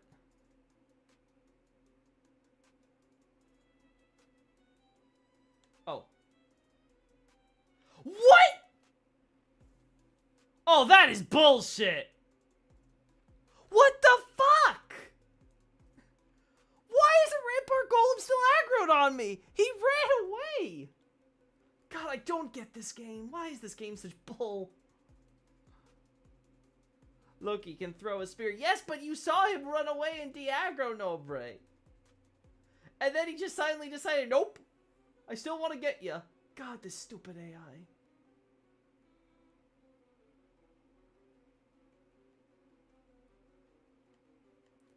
But would that kind of imply that the Artie... Oh my... Why do we have a... Oh my god, there's a Forlorn here. Who the fuck? I'm starting to see why I didn't get shots of this stuff before, chat. Oh god. Ugh. Just kill me.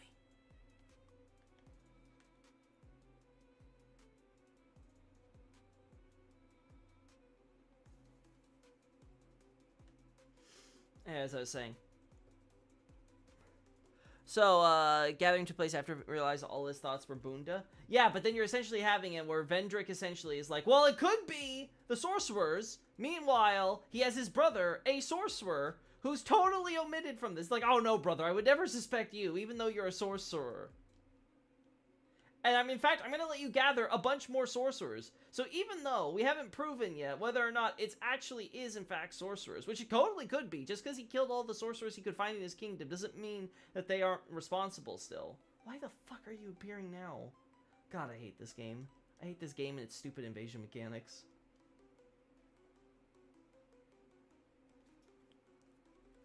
So imagine now that you're essentially being like, oh, I'm going to trust these sorcerers now.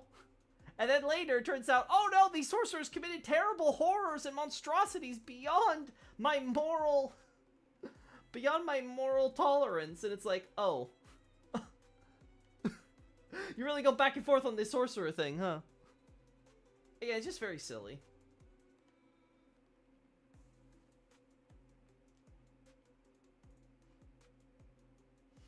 Something that could very easily be resolved if we had it happening later in the timeline. Because now it gets in the way of Vendrick being this good, this idea that Vendrick was a good, wise king, but then something happened after Nashandra that changed him. And it's like, nope, no, Vendrick was never, Vendrick was never that good or wise, apparently.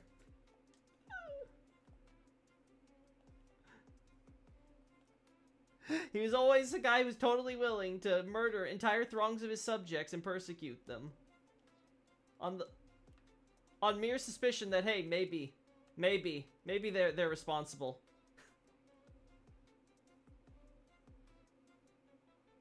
There are also some Darkness Hollows in the north that suggest Pyromancers were persecuted as well. Darkness Hollows don't have any connection to Pyromancers specifically, no, Brad. I don't know why you're mentioning them. alongside a pyromancer set in one of the houses. Yeah, but that's because sorcerers in Dark Souls 2 is become a catch-all term for magic users generally, right?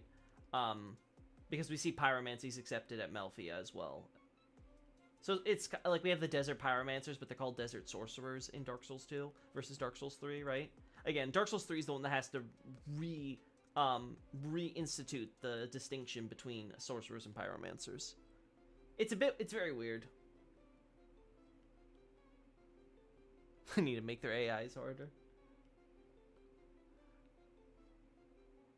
Oh, it's because they dropped the pyromancy sets. Why you say that? Okay, okay. Man, that's ironic. Wow.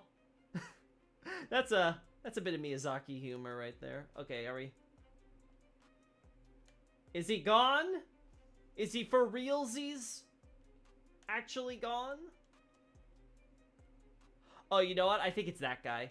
I think he sees me up there. Yeah, I think that's what happened. Watch. I bet you. Yeah! Yeah. Okay.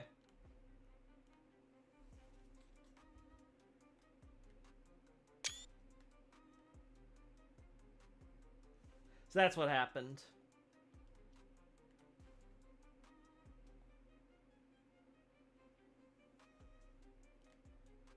Oh!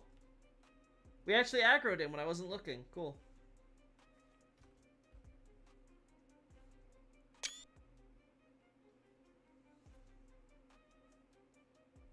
What do you mean by make their AIs harder, Clocky?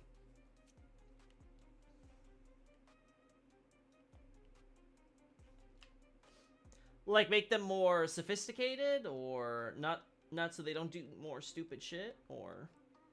Also, I find it dumb that the enemy can see me from all the way up there. Like, holy hell, he's got big line of sight. So that explains it. At least it's not that guy. That I will accept. If it was that guy that, like, de-aggroed and then re-aggroed, I'd just be... No, please, don't.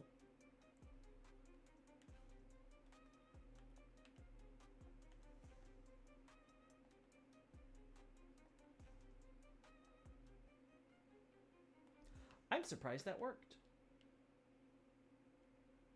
Yeah, he's backing off. Remember, right? There's... Oh, yeah, there's you. Okay.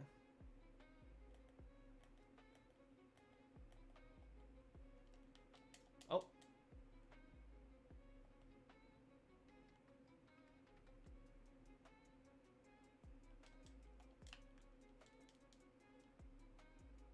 I mean, harder because they're kind of easy. Ah!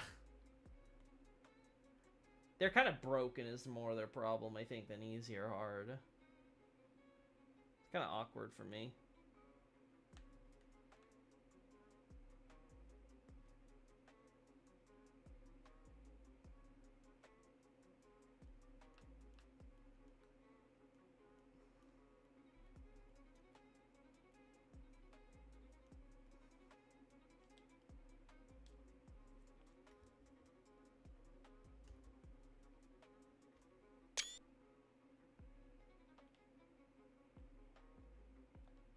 Listen, if I can't see them, he can't see me, right? Nope. That ain't working.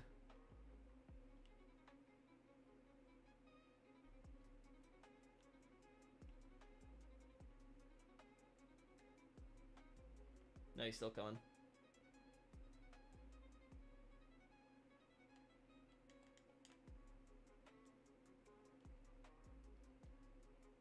There we go. There we go.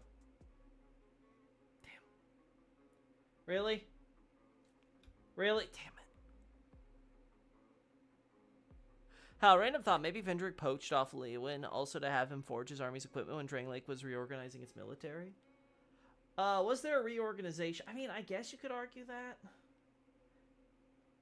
Again, I'm assuming by reorganization, you're talking about your idea you had earlier, where the idea would basically be like, you know, like it was all built up after or around the time Drangleic Castle was done because all the Dragon Riders Or at least a large chunk of them probably died before the castle was built. Again, maybe. I think that could work.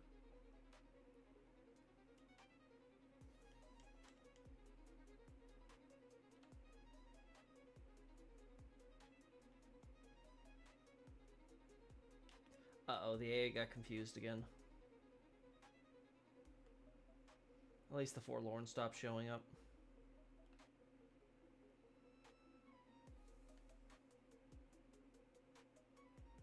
Okay, he gave up.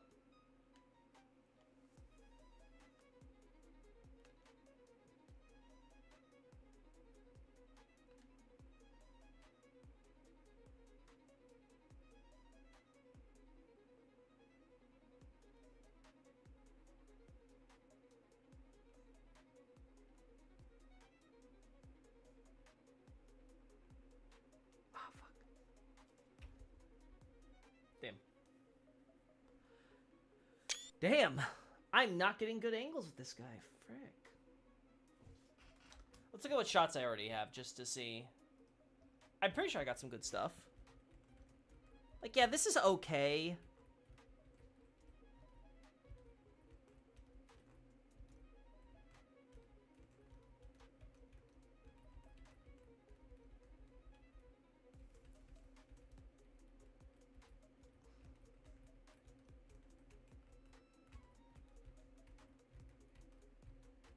I think this is fine.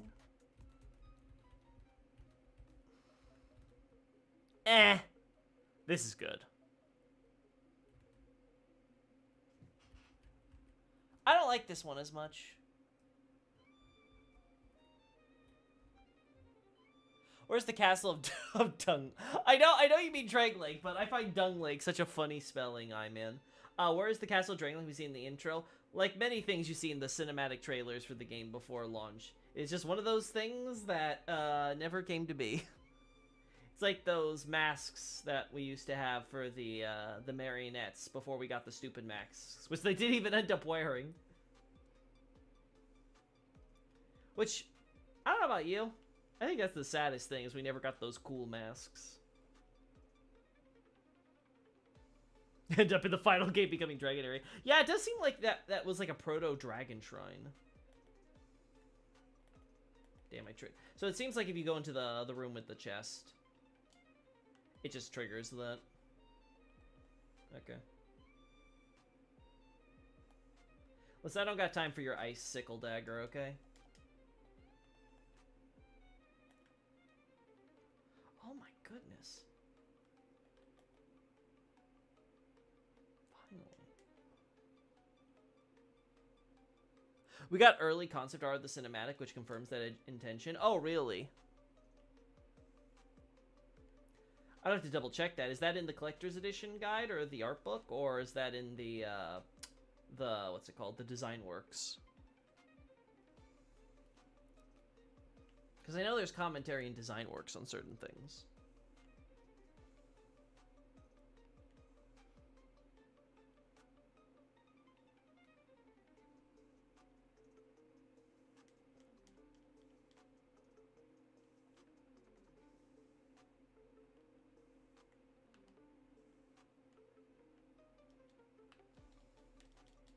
Oh.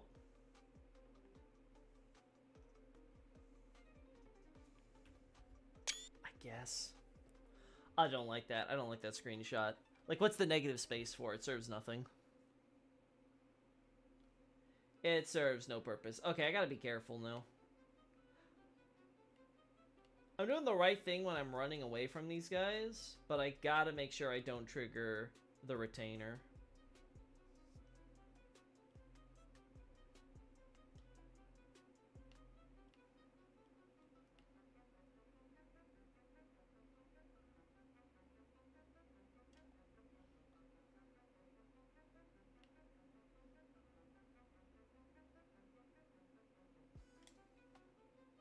Ah, fuck. Immediately made the mistake.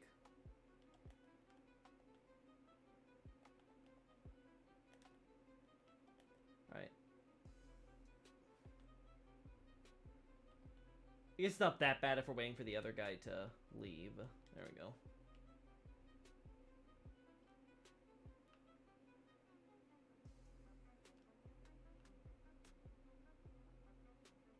Wait, is that spelled Tongue Lake? Why is everyone call it like that? It's Drang Lake. Drang Lake, scholar. Oh, my man.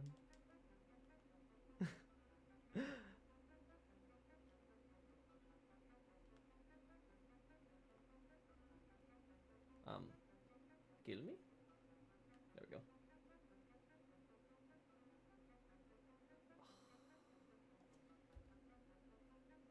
Pa. Really? You don't... Yeah, leg, technically. Drang leg. Doranguliregu. Almost pronounced the L there. I was like, oh, whoopsie. Don't want to do that.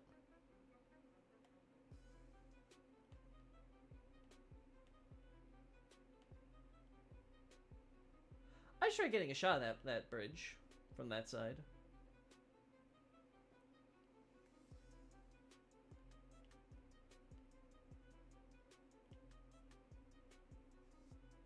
Alright, so just go here. This should be enough.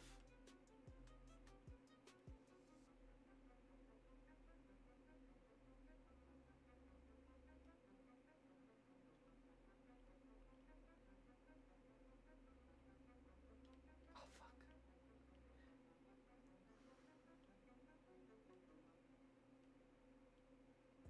There we go.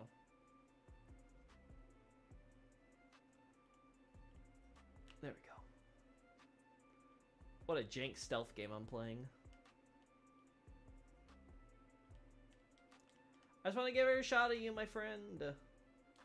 No, I don't. No, stop two-handing. Two-handing's for chumps.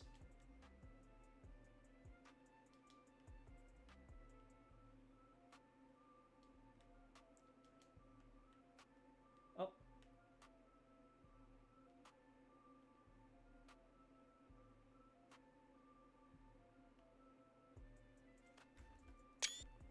I guess I can crop something out of that. So no connection to Tongue Eater? Nope, not that I know of. Alright, let's see if it looks good. Even if it's like slightly darker, I can always brighten it up. Oh god, that's awful.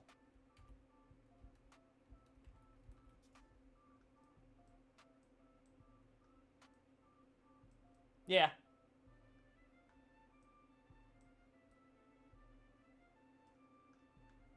Yeah.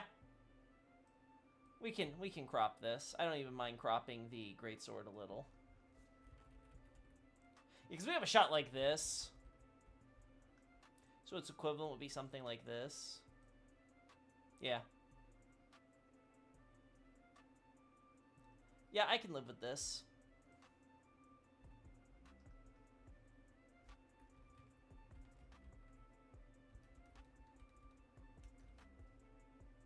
Alright, what did I say? I want the bridge, right? Want that viaduct.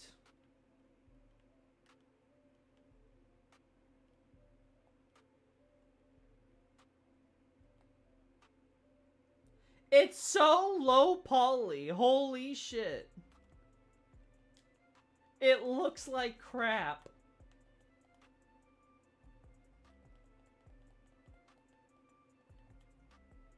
I'm gonna, yeah. He just instantly went for the kill there.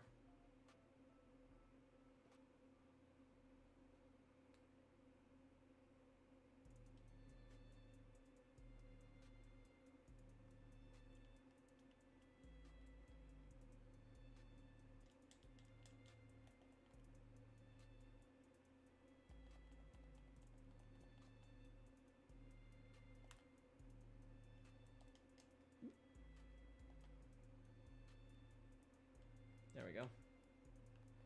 Lucky me.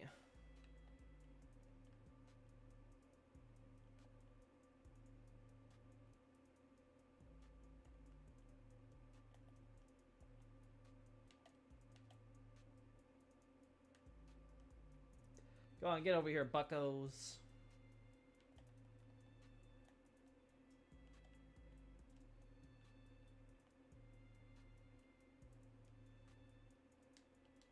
Yeah, I don't think there's any way to make this not look like shit.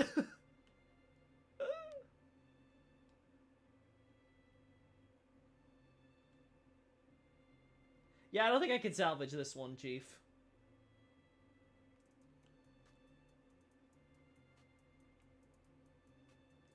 I guess that's supposed to be... I always wonder what the dark spots are. I guess it's supposed to be showing some ground, I guess? Really weird. I don't think snow is that inconsistent, but what do I know?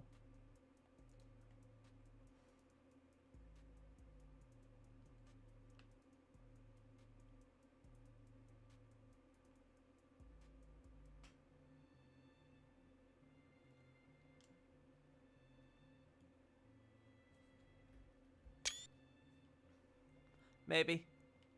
Hey, cute plush gaming. Welcome to the chat. I think you're new. If not, sorry. I have terrible memory. Goldfish memory does that to you. Either way, good to see you. God, that just looks so shit. It's so obvious, too. Like, who thought this was a good idea? Yeah, that ain't happening.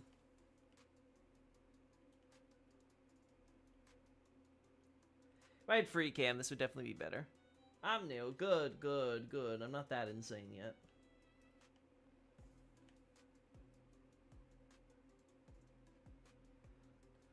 I mean, this is always an option, chat. Just ignore the low poly textures.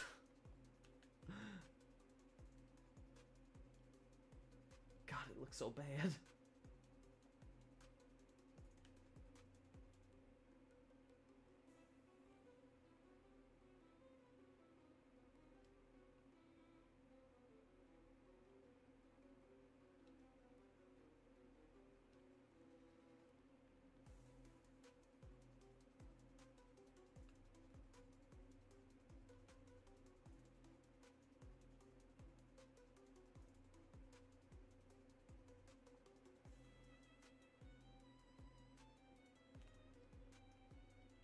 Yeah.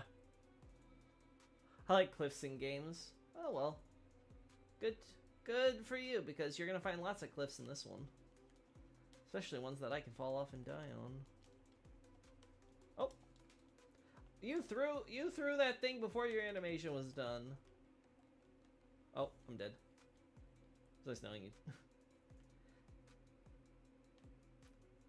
Yeah, I don't think I can use my death even to get a good shot here. I can try.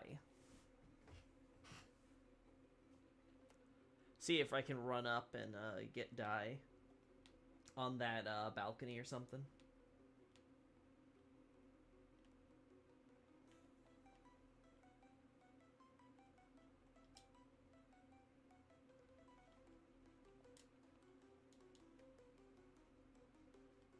How am I not dead? There we go. Alright. What the hell are all you do swarming me still? You all run off, do your own thing. Oh my god. One time I want them to go and do their own thing.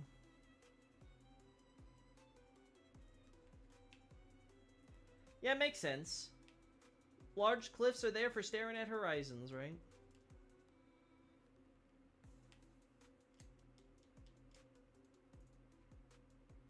There we go.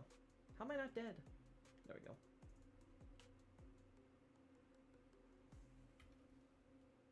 I swear, these guys just want to piss me off. What the fuck are you doing running into each other, you broken-ass AI?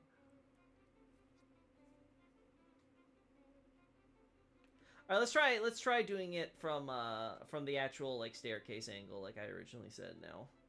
Let's see if that looks better.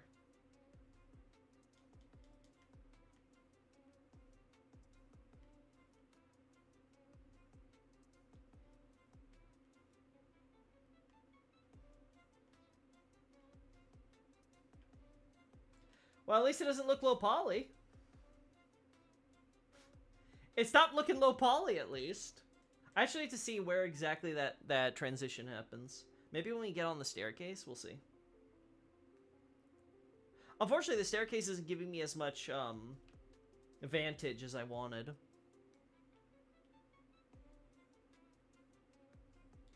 God, that looks so bad. There we go. Okay, here.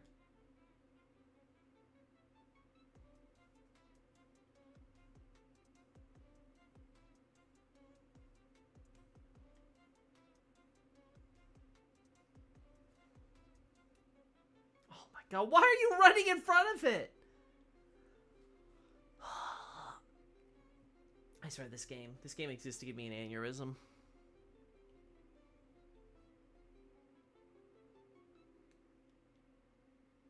Yeah, the terms for just and stuff is reference to the good and wise. You have, also Drummond and stuff harping on it. Oh. This might actually... Oh my... Of course it goes to low poly when I die. I don't know why it decides it's gonna do that. I'm still... I was in range according to it, but whatever.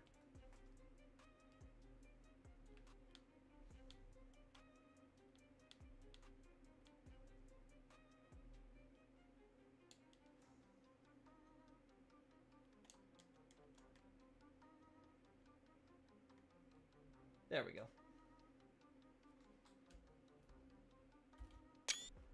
Alright. That might be the screenshot.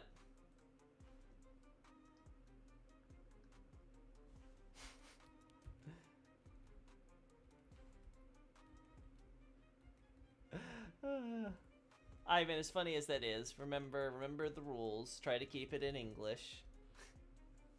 Try not to make cross-language jokes like that.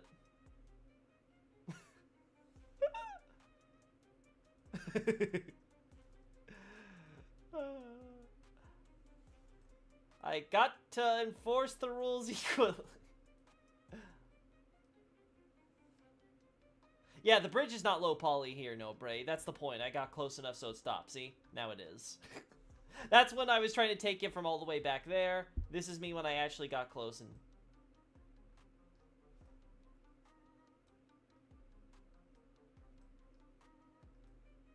Yeah, that's what I'm saying, no, Bray. It's low poly when I'm walking up to it, but once I got to this part of the bridge right here, that's when it loads in the other texture. It's still very obvious, the difference, right? Like, this is completely different stonework. Yeah, never knows how crappy it looks. Yeah, that's what I was complaining about earlier. I was like, this is so dumb. So dumb. That looks good. I like that. So we can crop that, and we'll have a good side profile of the bridge and stuff. Yeah, it's not showing the bottom, like, here, right? But, like, I don't like the low poly, and I'm not sure if it's even worth showing the bottom like that. I think this is a better look at it. And like I said, we can basically get that shot if we're close enough here. The angle's not so radically different that it looks terrible. Alright, so I think that's all the shots we're gonna get. I think that's gonna be, like, maybe in the future, with a free cam or something, we'll come back to this. But for now, I think this is gonna be the last of the Ilium Loy shots I take.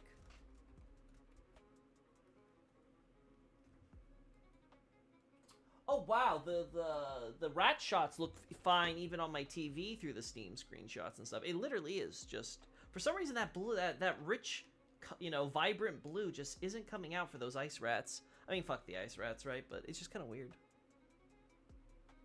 Loki, would you take care of 6 cats and be obligated to be a good cat mom in exchange for DS2 not being a Dark Souls game that is better than DS3? Or have DS2 and DS3 remain as is? Why do you always ask me these hypotheticals? The answer is no. I will not do anything involving the cats.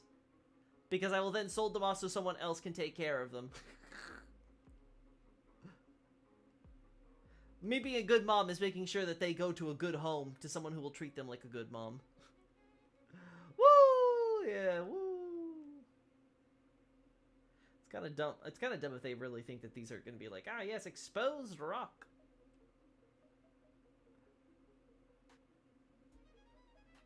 God, that's so bad.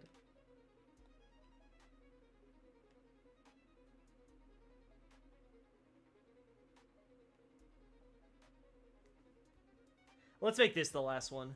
There we go. Just to highlight. But yeah, I'm super happy.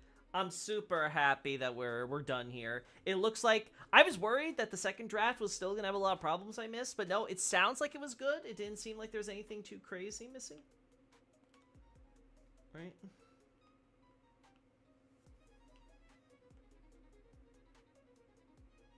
Oh, funny how the door's open now.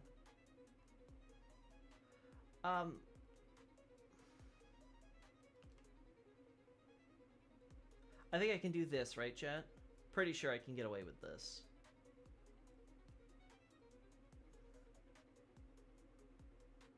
Adios, Loisos. Yeah, this will take me back to the starting screen, right?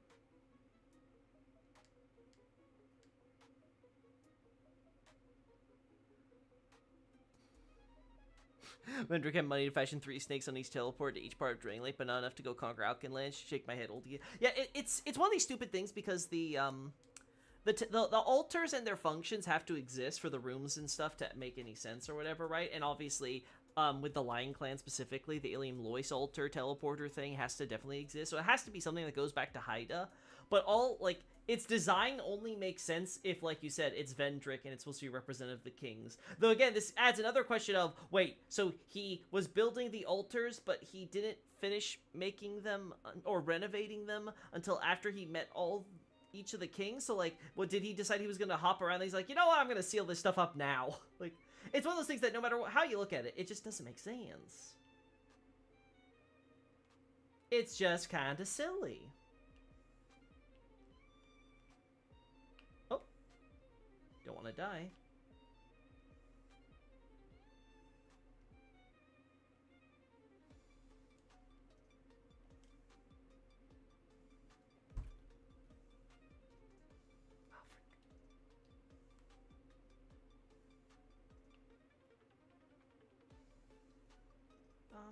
Let's do this. Ah, no.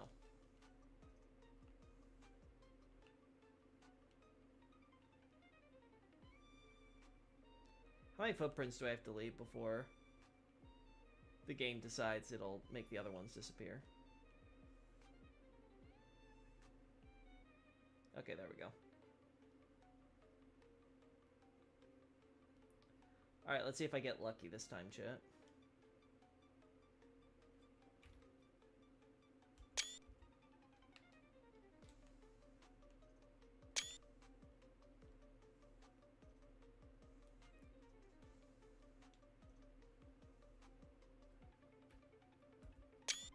Alright, there we go. It's enough in terms of shots of that.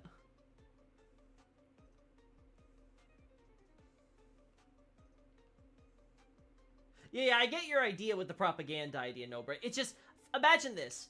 You go to, you're going to Alken, right? Your soldiers get stopped right away by random altar you apparently can't kill, right? Like the, idol you can't kill, right?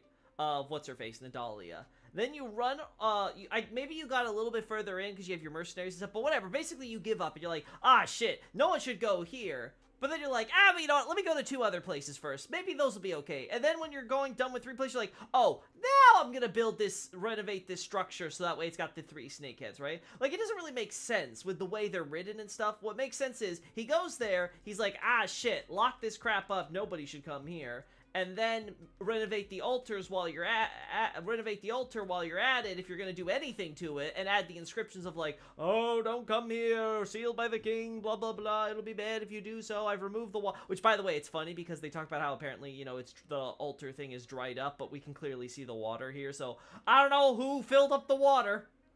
Maybe that's what Nashandra did, chat. That was her contribution. She's like, wah, I will fill the water so you can go see my sisters and potentially find me out. Listen, we gotta give her something, chat. Give her something, even if it's dumb. But yeah, it's just, again, it's just Dark Souls 2 things. You gotta not think about it.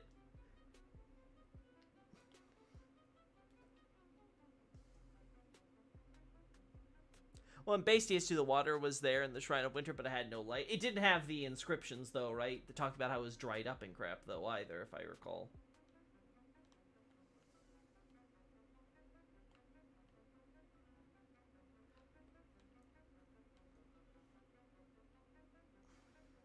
I think it did have. Oh, then I have to try to confirm that. Okay, let me look back here for the thing that Xavier sent. Where is it? What's the name of the video? No Bray, no Bray. Goddamn no Bray.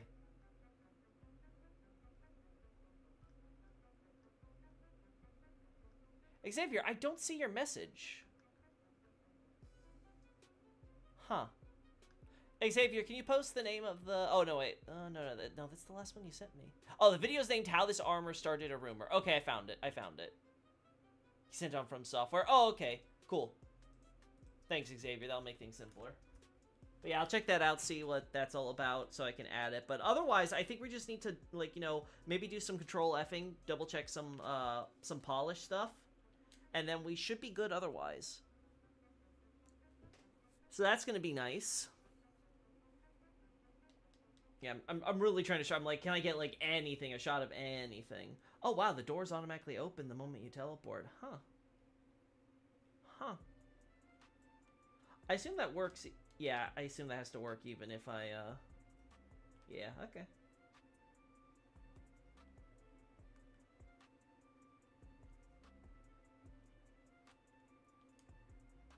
Here, let's just do this. Oh, my. Freeze in the cold, why don't you?